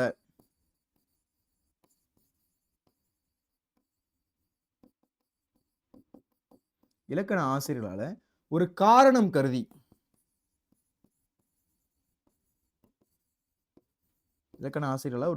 கருதி, இது சரி அப்படின்னு எடுத்துக்கொள்றதுதான் என்ன அப்படின்னா, இது சரிதான் அப்படின்னு எடுத்துக்கொள்றதுதான் என்ன அப்படின்னா வலுவமைதி. புரியுதான்னு பாருங்க.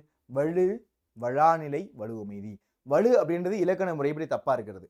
வளாநிலை அப்படின்றது சரியா இருக்கிறது, இலக்கண முறைப்படி கரெக்டா இருக்கிறது. வலுவமைதி அப்படின்றது ஆக்சுவலா தப்பு, இலக்கண முறைப்படி தப்பு. ஆனா இலக்கண ஆசிரியர்கள் இருக்காங்கல்ல, அவங்க இதுக்காக தான்ப்பா இந்த மாதிரி வச்சிருக்காங்க, அது சரிதான் அப்படின்னு சொல்றாங்க. அந்த மாதிரி சொல்றதுதான் என்ன? வலுவமைதி. புரிஞ்சுக்கிட்டீங்களா? இதுதான் வலு, வளாநிலை, வலுவமைதி. இதுல எதுவும் யாருக்காச்சும் டவுட் இருக்கா? இதுதான் வலு, வளாநிலை, வலுவமைதி. இதுல யாரும் தப்பா வந்து எழுதிடாதீங்க, இது ரொம்ப முக்கியம். சரிங்களா? ஏன்னா வந்து பாத்தீங்கன்னா போன வாட்டி எக்ஸாம்ல வலுவை மீதி நீக்குக, வலுவை நீக்குக அப்படின்னு நிறைய கொஸ்டின் கேட்டுட்டே இருந்தாங்க. அதனால இதில் நீங்க நல்லா கிளியர் கட்டா இருக்கணும். நான் உங்களுக்கு எக்ஸாம்பிள் இப்போ ஒரு அட்டவணையில காமிக்கிறேன். சரியா? ஓகே. இலக்கண முறையுடன் பிழையின்றி அப்படின்னா சரியாக இருக்கிறது, கரெக்டா இருக்கிறது. பிழையின்றி எழுதுவதும் பேசுவதும் எழுதுவதும் வளாநிலை. வளாநிலை அப்படின்னா கரெக்டா இருக்கும்டா. ஓகே. இலக்கண முறையின்றி பேசுவதும் எழுதுவதும். இலக்கண முறையின்றி அப்படின்னா தப்பு தப்பா பேசுறது. அது என்ன அப்படின்னா அது வலு. சரிங்களா? வலுவும் வளாநிலை என்ன அப்படின்றது புரிஞ்சிருக்கும். இப்ப அடுத்து வலுவ மீதி. இருத்திணை. இருத்திணை அப்படின்னா என்ன? உயர்திணை அக்ரிணை. இருத்திணை அப்படின்றது என்ன? உயர்திணை அக்ரிணை. ஐம்பால். ஐம்பால் என்ன? ஆண்பால் பெண்பால் பலர்பால் ஒன்றன்பால் பலவின்பால். ஆண்பால் பெண்பால் பலர்பால் ஒன்றன்பால் பலவின்பால். இது என்ன சொல்றோம்? ஐம்பால். மூவிடம் அப்படின்றது என்ன? தன்மை முன்னிலை படற்கை. அதை குறிப்பிடுறோம். அதுக்கு அடுத்து காலம்னா என்ன? இறந்த காலம் நிகழ்காலம் எதிர்காலம். வினானா என்ன? 6 வகை வினா இருக்கு. வினா அதை நம்ம வந்து அடுத்தடுத்த கிளாஸ்ல உங்களுக்கு சொல்லித்தரேன். அடுத்து விடை 8 விடைகள் இருக்கு. சரியா? அடுத்து பல வகை மரபு. மரபு அப்படின்றது இருக்கு. இப்ப மரபு பாத்தீங்கன்னா தென்னந்தோட்டம் அப்படின்னு சொல்லக்கூடாது, தென்னந்தோப்புன்னு சொல்லுவோம். இந்த மாதிரி மரபு இருக்கு. பாத்தீங்கன்னா காகம் கரையும். காகம் வந்து கத்தாது, காகம் கரையும். மயில் அகவும். சரிங்களா? இதெல்லாம் என்ன சொல்றோம் அப்படின்னா இந்த இடத்துல வந்து மரபுகள் அப்படின்னு சொல்றோம். ஆகிய 7 தொடர்புகளில் இலக்கண பிழைகளுடன் வந்தால், இலக்கண பிழையோட வந்துச்சு அப்படின்னா அது வலுடா. இலக்கண தப்பு தப்பா இருக்கு, இந்த மாதிரிலாம் தப்பு தப்பா இருந்துச்சு அப்படின்னா அது வலு. அவ்வாறு இலக்கண பிழைகள் இல்லாம இருந்துச்சு, அது சரியா இருக்கு அப்படின்னா அது வளாநிலை. நல்லா புரிஞ்சுக்கோங்க. இருதிணை, உயர்திணை அக்ரிணை. ஐம்பால், ஆண்பால் பெண்பால் பலர்பால் ஒன்றன்பால் பலவின்பால். இப்ப ஆணை போயிட்டு பெண்ணா குறிப்பிட்டா சரியாது. இப்ப ஆணை போயிட்டு நீ பெண்ணுன்னு குறிப்பிட்டா சரியா? அவங்க கேட்க மாட்டாங்களா? சார் நான் வந்து ஒரு ஆண், என்ன எப்படி சார் நீங்க பெண்ணுன்னு கூப்பிடலாம்? கேட்பாங்களா கேட்க மாட்டாங்களா? அப்ப கரெக்டா அதை சொல்லணும். எதிர்த்திணை, ஐம்பால், மூவிடம், காலம், வினா, விடை, பலவகை மரபுகள்ல 7 இருக்கு மொத்தம். எத்தனை இருக்கு? மொத்தம் 7 இருக்கு. ஆகிய தொடர்ல தப்பா இருந்துச்சு அப்படின்னா வலு, சரியா இருந்துச்சு அப்படின்னா அது வளாநிலை. புரியுதுங்களா? தப்பா இருந்துச்சு அப்படின்னா அது வலுடா, சரியா இருந்துச்சு அப்படின்னா அது வளாநிலை. பாப்போமா? ஓகே. இந்த ஒரு அட்டவணை பாருங்க, இப்போ உங்களுக்கு நல்லா புரியும். ஓகேவா? நான் ஃபர்ஸ்டே இந்த இடத்துல சொல்லிடுறேன், வலு அப்படின்றது தப்பா இருக்கும், அதனால இந்த இன்ட்டு மார்க் போடுறேன். வளாநிலை அப்படின்றது ரைட்டா இருக்கும், அதனால இந்த டிக் மார்க் போடுறேன். சரியா? வலு அப்படின்றது தப்பு, வளாநிலை அப்படின்றது கரெக்ட், அதனால இந்த டிக் மார்க் போட்டிருக்கேன். ஓகே. இப்போ இந்த இடத்துல பாருங்க, ஃபர்ஸ்ட் என்ன பார்க்க போறோம் அப்படின்னா திணை. திணை அப்படின்றது என்ன? உயர்திணை அக்ரிணை. திணை எத்தனை வகைப்படும்? உயர்திணை அக்ரிணை என 2 வகைப்படும். சரியா? ஓகே. திணை பாருங்க. செலியன் வந்தது, செலியன் வந்தான். செலியன் வந்தது. செலியன் அப்படின்றது யாருப்பா? ஒரு ஆண். ஆண் அப்படின்றது என்ன? உயர்திணை. இப்போ நம்மளே வந்து யாராச்சும் ஒருத்தவங்க இங்க வா, இங்க வந்து உட்காரு அப்படின்னு சொன்னா என்ன சொல்லுவோம்? என்ன வந்து என்ன வந்து ஒரு மரியாதையே இல்லாம அது இதுன்றீங்க. நான் வந்து என்ன அப்படின்னா ஒரு ஆண். அப்ப என்ன பண்ணணும்? அவன் வந்தான். இங்க வந்து உட்காருங்க அப்படின்னு என்ன பண்ணணும்? மரியாதையோட சொல்லணும். அப்ப அந்த ஒரு மரியாதை அப்படின்றது எதிர்பார்ப்போம். அப்ப இது என்ன? அப்ப உயர்திணை. நம்ம 6 அறிவு இருக்கக்கூடிய மக்கள் யாரு? உயர்திணை. அப்ப உயர்திணைக்குரிய மரியாதை கொடுத்ததுன்னா ஆணும். அப்ப செடியன் வந்தது அப்படின்னா அவங்க ஆடு மாடா என்ன? அவங்க ஒரு ஆண். ஆணுக்கு என்ன பண்ணணும்? மரியாதை கொடுக்கணும். வந்து உட்காருங்க, செடியன் வாங்க அப்படின்னு சொல்லணும். வந்தது அப்படின்னா தப்பு. அப்ப தப்பா இருக்கு. அப்ப இது தப்பா இருக்கு. எதுக்குள்ள இருக்கு? உயர்திணை. இங்க பாத்தீங்க அப்படின்னா அக்ரிணையா ட்ரீட் பண்றாங்க. இந்த இடத்துல பாத்தீங்கன்னா அக்ரிணையா ட்ரீட் பண்றாங்க, அதனால இது தப்பு. செலியன் வந்தான், இது ரைட். அப்போ உயர்திணையா இந்த இடத்துல கொல்ல போறோம். அது அக்ரிணையா இருக்கு, அதை என்ன பண்றோம்? மாத்துறோம். இங்க உயர்திணையா மாத்துறோம். அப்போ இதுதான் என்ன அப்படின்னா வளாநிலை. சரிங்களா? வலு அப்படின்றது தப்புடா.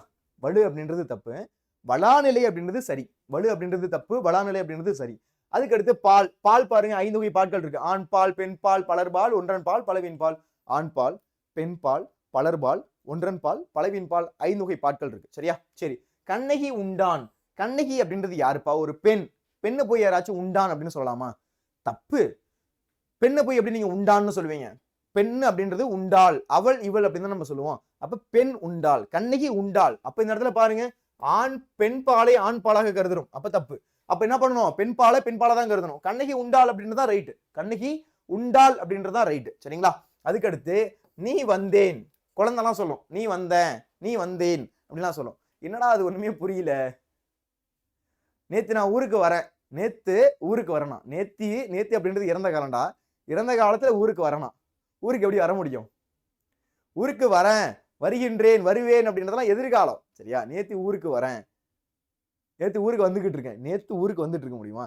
இப்போ ஊருக்கு வந்துட்டு இருக்கேன்னு தான் சொல்ல முடியும். நேத்து அப்படின்றது இறந்த காலம். குழந்தைங்கலாம் அப்படிதான் பேசும். நேத்து நான் ஊருக்கு வந்தேன், சார் நேத்து ஊருக்கு வரேன் அப்படின்னு சொல்லுவோம். என்னடா அது நேத்து ஊருக்கு வரனா அப்படின்னு என்ன பண்ணுவோம் அப்படின்னா கன்ஃபியூஷன்ல சுத்துவோம். இந்த மாதிரி பாத்தீங்கன்னா இடம் தெரியாது குழந்தைகளுக்கு. இந்த மாதிரி இடம் தப்பு தப்பா பேசுவாங்க. அப்படி தப்பு தப்பா பேசணும் அப்படின்னா அது வலு. நீ வந்தேனா? நீ வந்தாய், நீ வந்தாய், நீ கிளாஸ் கவனிக்க வந்தாய், நீ கிளாஸ் கவனிக்க வந்தாய். அப்ப என்னது? நீ வந்தாய் அப்படின்னு தான் குறிப்பிடணும். கரெக்ட்டுங்களா? நீ வந்தாய் அப்படின்றதான் சரி. கரெக்டா? இந்த பாயிண்ட்ல இருக்கு, புரியுதா? அப்போ பால் அப்படின்றது என்ன? 5 வகைப்படும். ஆண் பால், பெண் பால், பலர்பால், ஒன்றன் பால், பலவின் பால். அதுல கண்ணகி உண்டான் அப்படின்றது தப்பு, கண்ணகி உண்டாள் அப்படின்றதா ரைட்டு. நீ வந்தேன் அப்படின்றது தப்பு, நீ வந்தாய் அப்படின்றதான் சரி. அதுக்கு அடுத்து காலம். காலம் பாருங்க, இறந்த காலம், நிகழ்காலம், எதிர்காலம். இறந்த காலம் அப்படின்றது முடிஞ்சு போயிடுச்சு. நிகழ்காலம் அப்படின்றது இப்ப நடந்துகிட்டு இருக்கு. எதிர்காலம் அப்படின்றது இதுக்கப்புறம் நடக்க போறது. இறந்த காலம், நிகழ்காலம், எதிர்காலம். நேற்று வருவான். நேத்திக்கு வருவானா? நேத்து வருவான்றது தப்புடா. நேத்து எப்படா வர முடியும்? இதுக்கு அப்புறம் தானே வர முடியும். நாளைக்கு தானே வர முடியும். கரெக்டா? அப்ப அது தப்பு. நேற்று வருவான் அப்படின்றது தப்பு. நேற்று வந்தான். நேத்து வந்தேன். நேத்து நான் ஊருக்கு வந்தேன். அப்ப நேத்து வந்தான் அப்படின்றதான் ரைட்டு. சரியா? அப்ப நல்லா பாருங்க. வலுனால தப்பா இருக்கும்டா. வலுனாலே தப்பா இருக்கும். வளாநிலைனா சரியா இருக்கும். வலுனா தப்பா இருக்கும். வளாநிலை அப்படின்னா சரியா இருக்கும். சரியா? சரி, அடுத்து பாருங்க வினா. ஒரு விரலை காட்டி சிறியதோ பெரியதோ என்று கேட்டல். இப்ப நான் வந்து என்ன பண்றேன் அப்படின்னா, ஒரு விரலை காமிச்சு எல்லாரும் கவனிங்க. இதுல வந்து எந்த விரல் சிறியது பெரியதுன்னு சொல்லுங்க அப்படின்னு நான் கேட்டேன் அப்படின்னா என்ன சொல்லுவேன்? சார் என்ன சார் நீங்க ஒரு விரலை காமிச்சு சிறியது பெரியது கேக்குறீங்க, எப்படி சார் நான் சொல்ல முடியும்? நீங்க 2 விரலை காமிச்சீங்க அப்படின்னா இந்த விரல் வந்து சின்னதா இருக்கு, இந்த விரல் பெருசா இருக்குன்னு நீங்க குறிப்பிடலாம். நீங்க வந்து ஒரு விரலை காமிச்சு இதுல எது சிறுசு அப்படின்னு கேட்டீங்க, எது பெருசுன்னு கேட்டீங்க அப்படின்னா நான் எப்படி சார் சொல்றது? புரியுதுங்களா? அப்போ வினாவே தப்பா கேட்கறது, கொஸ்டினே தப்பா கேட்கறது. கொஸ்டினை தப்பா கேட்டோம் அப்படின்னா அது வினாவலு. ஒரு விரலை காட்டி சிறியதோ பெரியதோ என்று கேட்டல், அது வினாவலு. இரு விரலை காட்டி சிறியதோ எது பெரியது என்று கேட்டல். இரு விரலை காமிச்சு நான் கேட்டேன் அப்படின்னா அது கரெக்ட். வினாவை கரெக்டா கேட்டோம் அப்படின்னா அது வளாநிலைடா. தப்பா கேட்டோம் அப்படின்னா அது வலு. சரியா? விடை. கண்ணன் எங்கே இருக்கிறார் என்ற வினாவிற்கு கண்ணாடி பைக்குள் இருக்கிறது என்று விடையளித்தல். கண்ணன் எங்கே இருக்கிறார் அப்படின்ற வினாவுக்கு கண்ணாடி பைக்குள். கண்ணன் அப்படின்றது ஒரு மனுஷன். மனுஷன் கண்ணாடி பையில இருப்பாரா? இந்தாங்க சில பேர் வந்து ஸ்கூல்ல காமெடி பண்ணுவாங்கல்ல, எங்கடா அவன் ஆளை காணோம் அப்படின்னா பேக்ல தேடுவாங்க. பேகுல இருப்பான் அவன். அவன் அவ்வளவு பெரிய ஆளு. இப்போ விடைய தப்பா சொல்றது, விடைய தப்பா சொல்றது. விடைய தப்பா சொன்னோம் அப்படின்னா என்னது? அது வலு. விடை வலு. அதுவே கரெக்டா சொல்றீங்க. கண்ணன் எங்கே இருக்கிறார் என்ற வினாவிற்கு கண்ணன் வீட்டிற்குள் இருக்கிறார். வீட்டுல இருக்க முடியும். அப்ப என்னது? அது வளாநிலை. வளாநிலைன்றது ரைட்டா, வலுன்றது தப்பு. வளாநிலைன்றது என்ன? அது ரைட்டா இருக்கக்கூடியது. வலுன்றது தப்பா இருக்கக்கூடியது. சரியா? அதுக்கு அடுத்து மரபு. தென்னை மரங்கள் உள்ள பகுதியை தென்னந்தோட்டம் என்று கூறுதல். தென்னந்தோட்டம்னு சொல்லுவோமா? தென்னந்தோட்டம்ன்றது தப்பு. தென்னந்தோப்பு அதுதான் ரைட்டு. சரிங்களா? அப்ப இந்த இடத்துல பாத்தீங்க அப்படின்னா 7. ஓகேவா? 1 2 3 4 5 6 7. சரிங்களா? இதுதான் குறிப்பிட்டிருக்காங்க. இதுல வலு வளாநிலை எல்லாரும் கிளியரா புரிஞ்சிருக்கும்னு நினைக்கிறேன். இதுதான் வலு, இதுதான் வளாநிலை. வலு வளாநிலை நல்லா தெளிவா தெரிஞ்சுக்கணும். ஏன்னா கொஸ்டின் சீரிஸ் டைம்ல எப்படி கேட்கறாங்க அப்படின்னா வலுவை நீக்குக, வளாவை நீக்கி எழுதுக, வளாவை எடுத்து எழுதுக அப்படின்னு தான் கேட்கறாங்க. அப்படி கேட்கும்போது நமக்கு எழுத தெரியணும். சரிங்களா? அதனால இந்த 2 அட்டவணை அப்படின்றது உங்களுக்கு நல்லா தெரியணும். இப்ப அடுத்து வலு அமைதிக்கு வந்துருவோம். வலு அமைதி அப்படின்றது என்ன சார்? வலு அமைதி அப்படின்றது எதை சார் குறிப்பிடுறாங்க அப்படின்னா, வலு அமைதி அப்படின்றது ஆக்சுவலா தப்பு. ஆக்சுவலா தப்பு. ஆனா இலக்கண ஆசிரியர்கள் என்ன சொல்றாங்க அப்படின்னா அது சரிதான்யா, அது இந்த காரணத்துக்காக அதை சொல்லியிருக்காங்க, அதனால அதை சரி அப்படின்னு எடுத்துக்கிறாங்க. அப்ப அந்த மாதிரி சொல்றது எது அப்படின்னா அது வலுவ மீதி. அதாவது இலக்கண முறைப்படி பாத்தீங்க அப்படின்னா அது பிழையுடையது, அது தப்புதான். இலக்கண முறைப்படி பாத்தீங்க அப்படின்னா அது தப்புதான். எனினும் அப்படி இருந்தாலும் இலக்கண ஆசிரியர்களால ஒரு காரணத்துக்காக என்ன பண்றாங்க, அது பிழை கிடையாது, அது சரிதான் அப்படின்னு ஏற்றுக்கொள்ளப்படுவதுதான் என்ன அப்படின்னா வலுவ மீதி. இலக்கண முறைப்படி தப்புதான், இலக்கண முறைப்படி அது தப்புதான். ஆனா இலக்கண ஆசிரியர்களால அது சரி அப்படின்னு ஏத்துக்கிறாங்க. அப்படி ஏத்துக்கிறதா என்ன? அது வலுவ மீதி. சரிங்களா? அதுதான் என்ன சொல்றாங்க? வலுவ மீதி. அப்ப இலக்கண முறைப்படி பிழையுடையது எனினும் இலக்கண ஆசிரியர்களால் ஏதோ ஒரு காரணம் கருதி சரி என்று ஏற்றுக்கொள்ளப்படுவது வலுவ மீதி. சரிங்களா? சரி, ஃபர்ஸ்ட் பார்க்கக்கூடிய வலுவ மீதி அப்படின்றது பாருங்க. வலுவ மீதி மொத்தம் 5 வகைப்படும். திணை, பால், இடம், காலம், மரபு. சரிங்களா? அப்ப வலுவ மீதி எத்தனை வகைப்படும் அப்படின்னு கூட கேட்க வாய்ப்பு இருக்கு. வலுவ மீதி மொத்தம் 5 வகைப்படும். சரிங்களா? ஓகே, ஃபர்ஸ்ட் பார்க்க போடியது என்ன அப்படின்னா திணை வலுவ மீதி அப்படின்றது பார்ப்போம். திணை வலுவ மீதி. திணை அப்படின்னாலே உங்களுக்கு என்னன்னு தெரியும். திணைனா சாப்பாட்டுக்கு போயிடாதீங்க, உயர் திணை அக்ரிணி. சரியா? திணை வலுவ மீதி அப்படின்றத பார்ப்போம். இப்போ நிறைய இடத்துல பாத்தீங்கன்னா எக்ஸாம்பிளுக்கு சுறா படம், யாரெல்லாம் சுறா படம் பாத்தீங்க? சுறா படத்துல பாத்தீங்க அப்படின்னா அந்த தமன்னா பாத்தீங்க அப்படின்னா அந்த மாதிரி அந்த கடல்ல போயிட்டு நான் வந்து உள்ள போயிட்டு சாக போறேன் அப்படின்னு என்ன பண்ணுவோம் அப்படின்னா அந்த தமன்னா போயிட்டு சாக போவாங்க. இந்த மாதிரி வந்து இப்போ பாத்தீங்க அப்படின்னா விஜய் போய் காப்பாத்துவார். காப்பாத்தி என்ன பண்ணுவார் அப்படின்னா தூக்கிட்டு வந்துருவார், தூக்கிட்டு வருவார். வந்து என்ன பண்ணுவார் அப்படின்னா அந்த பொண்ணுகிட்ட கேட்பாரு என்ன அவன் பிரச்சனை, அங்கேயே கடலை கேட்பாரு என்ன அவன் பிரச்சனைன்னு கேட்கும்போது சுரேஷ் என்னை விட்டு போயிட்டான் அப்படின்னு சொல்லுவாங்க. சுரேஷோ ரமேஷோ அந்த மாதிரி சொல்லும் போது என்ன சொல்லுவாரு, சுரேஷ் இல்லைனா ஒரு ரமேஷ், ரமேஷ் இல்லைனா வந்து ஒரு ஏதோ ஒரு இந்த மாதிரி எந்த இஷ்யூன்னு சொல்லி என்ன பண்ணுவாரு, அவ்வளவு பேர் இருக்காங்கம்மா அப்படின்னு சொல்லி என்ன பண்ணுவார் அப்படின்னா அழைச்சிட்டு வருவாரு. திடீர்னு பார்த்தா இன்னொரு நாள் அதே மாதிரி பண்ணும். அப்புறம் என்ன பண்ணுவாங்க அப்படின்னா ஒரு கார் வரும், அதுல வந்து யார் இறங்குவா அப்படின்னா ஒரு பையன் இறங்குவான். அதுக்கடுத்து பாத்தீங்கன்னா அப்படின்னா ஒரு நாய்க்குட்டி உடியாரும், நாய்க்குட்டி உடியாரும். அதுக்கு பேர் என்ன அப்படின்னா ரமேஷ், சுரேஷ் அப்படின்னு வச்சிருப்பாங்க. அதுக்கடுத்து பாத்தீங்க அப்படின்னா அந்த அந்த இருக்கக்கூடிய அந்த ஃபுல்லார இந்த வாட்ச் பண்ற கூடிய இருப்பார்ல ஒருத்தர், அவருக்கு பேர் என்ன அப்படின்னா ஜிம்மி. அந்த இடத்துல வந்து இவர் வடிவேலு ஒரு காமெடி சொல்லுவாரு. இந்த மாதிரி வந்து நாய்க்கு வைக்க வேண்டிய பேரை மனுஷனுக்கும், மனுஷனுக்கு வைக்க வேண்டிய பேரை நாய்க்கு வச்சிருக்காங்க அப்படின்னு சொல்லுவார். எதுக்கு சார் இந்த காமெடி இந்த இடத்துல சொல்றீங்க அப்படின்னா, இதுதான் திணை உழவு மீதி. இப்ப இந்த இடத்துல பாத்தீங்க அப்படின்னா நீங்களே வந்து பெட்டெல்லாம் வளர்க்கலாம். பெட்டுக்கு என்ன பண்ணுவீங்க? நாயின்னு கூப்பிடுவீங்களா அத? அது பேர் சொல்லி கூப்பிடுவீங்க. அதை வேற நாயின்னு சொன்னோம் அப்படின்னா உங்களுக்கு கோவம் வர வரும். ஏய் நாயை போயிட்டு நாயின்னு சொல்லக்கூடாது. ஏதாச்சும் வந்து பேர் சொல்லி கூப்பிடணும். ஜிம்மின்னு சொல்லுங்க. அது நாய் தானடா, அது நாய் நாய் தானடா கூப்பிட முடியும். அதெல்லாம் இல்ல. அதுக்கு பேர் சொல்லி தான் நீங்க கூப்பிடணும். அப்படின்னா என்ன பண்ணுவாங்க அப்படின்னா சொல்லுவாங்க. அப்ப அந்த மாதிரி அக்ரிணைக்கு என்ன பண்றோம் அப்படின்னா உயர்தனையா கருதுறோம். அக்ரிணைக்கு என்ன பண்றோம் அப்படின்னா உயர்தனையா கருதுறோம். இப்ப சில பேர் வீடெல்லாம் பாத்தீங்க அப்படின்னா ஆடு மாடு இருக்கும். மாட்டுக்கெல்லாம் என்ன பண்ணுவாங்க அப்படின்னா லட்சுமி, என்னது இந்த மாதிரி பிங்க் குட்டி இந்த மாதிரிலாம் ஏதாச்சும் பேர் வச்சிருப்பாங்க. கிரிஞ்சா சரியா? அப்போ அந்த மாதிரி இருக்கக்கூடியது அக்ரிணையை என்ன பண்றோம் அப்படின்னா உயர்தனையா கருதுறோம். அக்ரிணையை உயர்தனையா கருதுறோம். என் அம்மை வந்தாள் என்று மாட்டை பார்த்து கூறுவது திணை வலுவு மீதி. மாட்டை பார்த்து போய் யாராச்சும் என் அம்மை வந்தாள்னு சொல்லுவாங்களா? என் அம்மை வந்தாள்னு சொல்லுவாங்களா? என் அம்மை வந்தாள் அப்படின்னா அம்மா வந்தாங்கன்னு அர்த்தம். அப்போ மாட்டை பார்த்து என்னுடைய அம்மா வந்தான்னு சொல்லுவாங்களா? அப்ப மாடு அப்படின்றது அக்ரிணை. அக்ரிணையை இந்த இடத்துல உயர்தனையா கருதும். அக்ரிணையை உயர்தனையா கருதுறோம் அப்படின்னா அதுதான் திணை வலுவு மீதிரா. சரியா? இங்க உவப்பின் காரணமாக உவப்பு அப்படின்னு வச்சுக்கோங்க, மகிழ்ச்சி, துக்கம், இந்த மாதிரி வந்து ஒரு ஏமாற்றம், அதுக்கடுத்து ஒரு சேடு, இதெல்லாத்தையும் குறிப்பிட்டதான் என்ன அப்படின்னா உவப்பு அப்படின்னு சொல்லுவாங்க. இந்த இடத்துல வந்து ஒரு ஒரு கூட பிறந்த ஒரு ஒரு ஒரு உயிரினம் மாதிரி தன்னோட கூட பிறந்த ஒரு சகோதரன் மாதிரி என்ன பண்றாங்கன்னா மாட்டை ட்ரீட் பண்றாங்க. ஒரு பாட்டு கூட வரும்ல, ஆடு மாடு மேல உள்ள பாசம் ரேஷன் கார்டில் சேர்க்க சொல்லி கேட்கும். என்ன பாட்டது? வள்ளிலக்கா அந்த பாட்டு. சரியா? அந்த மாதிரி ஓப்பின் காரணமாக அக்ரிணை உயர்தனையாக கொல்லப்பட்டது அப்படின்னு சொல்றாங்க. அப்ப திணை உழவு மீதினா ஒண்ணும் கிடையாது. சிம்பிளா பாத்தீங்க அப்படின்னா அக்ரிணையை உயர்தனையாக கருதுறாங்க. இப்ப நான் அந்த கதை சொன்னேன்ல, நாயை நாயின்னு சொல்லாம அதுக்கு ஒரு பேர் வச்சிருக்கோம்ல, அதுதான் என்ன அப்படின்னா திணை உழவு மீதி. இப்ப பால் உழவு மீதி. இதை நான் இன்னும் ஈஸியா சொல்லவா? இப்போ பொண்ணுங்கெல்லாம் பாத்தீங்க அப்படின்னா பொண்ணுங்களுக்குள்ளே பேசிப்போது என்ன எப்படி பேசிப்பாங்க அப்படின்னா, டே பாய்டா, டே வரண்டா, எப்படிடா இருக்க அப்படின்னு பேசிப்பாங்க. பசங்கெல்லாம் பார்ப்பாங்க, என்னடா அது வாடா போடான்னு பேசிக்கிறாங்க. பொண்ணுங்க வந்து டீன் சொல்லி பேசிக்கிறோம், என்ன வாடா போடான்னு பேசிக்கிறாங்க. அப்போ இந்த இடத்துல பாத்தீங்க அப்படின்னா ஒரு தாய் அழைக்கிறதா இருக்கட்டும், இல்ல பெண்களே பெண்களுக்குள்ள பேசிக்கிறதா இருக்கட்டும், என்னன்னா ஒரு அன்பு காரணமாக ஒரு உன் மேல நான் இவ்வளவு பாசம் வச்சிருக்கேன் அப்படின்ற காரணத்தினால அவங்க ரெண்டு பேரும் எப்படி கூப்பிட்டுக்கிறாங்க அப்படின்னா பெண் பாலை ஆண் பாலா கருதி கூப்பிட்டுக்கிறாங்க. பெண் பாலை ஆண் பாலா கருதி கூப்பிடுறாங்க. இப்ப நீங்களே இருக்கீங்க, நீங்க ஒரு ஊருக்கு போறீங்கன்னு வச்சுக்கோங்களேன். ஊருக்கு போனா அந்த இருக்கக்கூடிய ஊர்ல இருக்கக்கூடிய சொந்தக்காரங்க எப்படி கூப்பிடுவாங்க? வாடா, எப்படா வந்த, நல்லா இருக்கியாடா அப்படிலாம் கேட்பாங்க.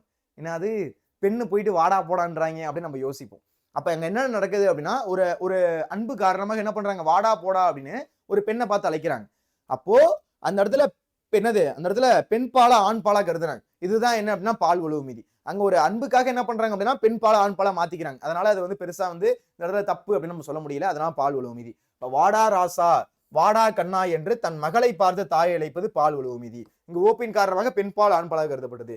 இதே மாதிரி பாத்தீங்கன்னா பசங்க ஏதாச்சும் ஊருக்கு போறாங்க அப்படின்னா பசங்களை எப்படி கூப்பிடுவாங்க? வாடி, எப்படி இருக்க, நல்லா இருக்கியாடி அப்படின்னு பேசுவாங்க. நமக்கே ஒரு டவுட் வரும், என்னடா அது ஆணை பார்த்து வாடி போடின்றாங்க அப்படின்னு நமக்கும் கொஞ்சம் கன்ஃபியூஸ் ஆகும். அப்ப இதுதான் என்ன? பால் உழவு மீதி. வாடா ராசா, வாடா கண்ணா என்று தன்னுடைய மகளை பார்த்து அழைக்கிறது அது பால் உழவு மீதி. ஓப்பின் காரணம் என்ன பண்றாங்க? பெண் பால் ஆண் பாலா கருதப்படுது.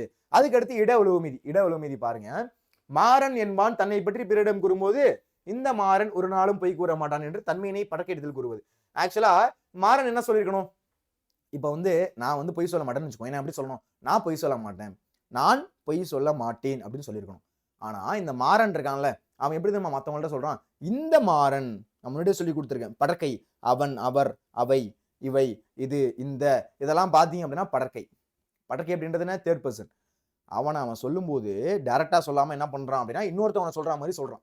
அவன், இந்த மாறன் ஒரு நாளும் பொய் கூற மாட்டான். ஆக்சுவலா அவன் சொல்லும்போது எப்படி சொல்லணும்? நான் பொய் சொல்ல மாட்டேங்க அப்படின்னு அவன் ஓப்பனா சொல்லியிருக்கணும்.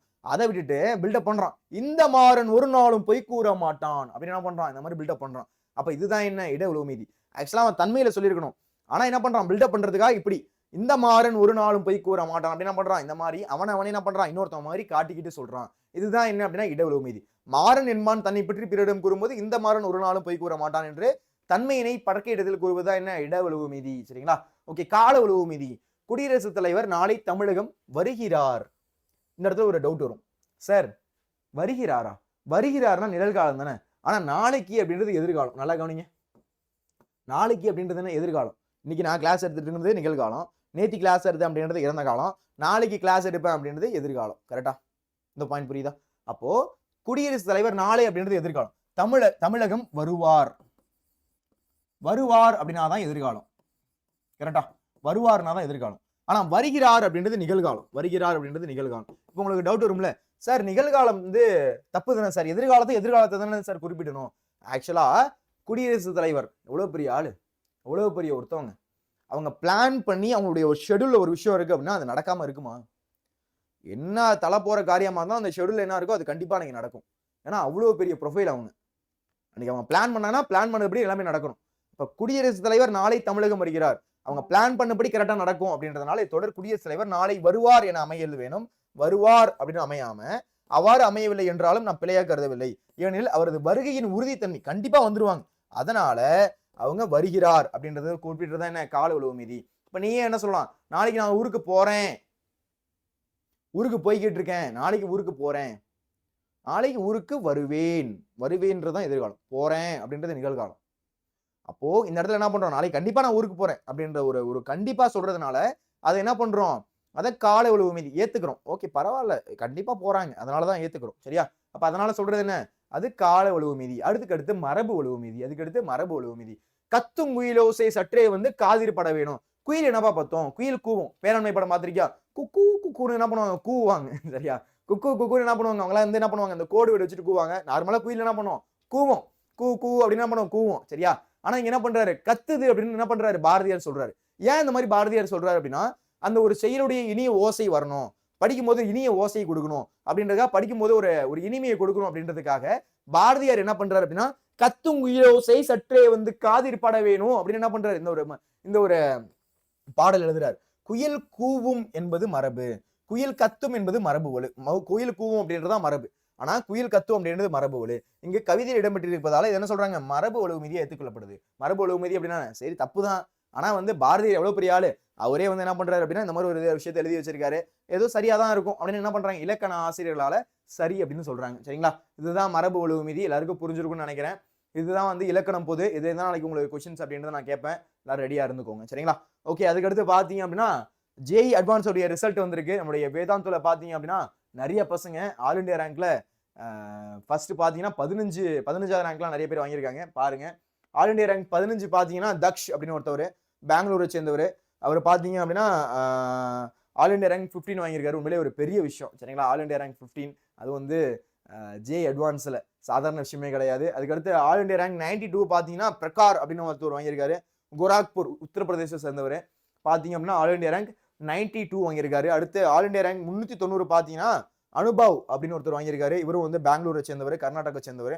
அடுத்து ஆல் இண்டியா ரேங்க் 511 ஒருத்தர் வாங்கியிருக்காரு. கேட்டன் அவர் வாங்கியிருக்காரு. இவர் பாத்தீங்க அப்படின்னா பெங்களூரை சேர்ந்தவர் தான். பரவாயில்ல, பெங்களூர் சேர்ந்தவர் நிறைய பேர் வராங்க. இதே மாதிரி நீங்களும் தமிழ்நாட்டில இருந்து நிறைய பேர் வரணும் அப்படின்றத நான் கேட்டுக்கிறேன். சரியா? ஓகே, கேட்டன் பாத்தீங்க அப்படின்னா பெங்களூரை சேர்ந்தவர், கர்நாடகா சேர்ந்தவர், 511. அடுத்து ஆல் இண்டியா ரேங்க் 593 பாத்தீங்கன்னா கொல்கத்தாவை சேர்ந்தவர் ஒருத்தவர், சப்யசச்சி அப்படின்றவரு, வெஸ்ட் பெங்காலை சேர்ந்தவர். அவர் பாத்தீங்க அப்படின்னா ஆல் இண்டியா ரேங்க் 593 வாங்கியிருக்காரு. அடுத்து 827 ஆல் இண்டியா ரேங்க். சரியா? ஏஐஆர் அப்படின்னா ஆல் இண்டியா ரேங்க். சரியா? தனவு பாத்தீங்க அப்படின்னா பட்டியாலா பஞ்சாபை சேர்ந்தவர். சூப்பர், உண்மையிலே ஒரு பெரிய விஷயம்.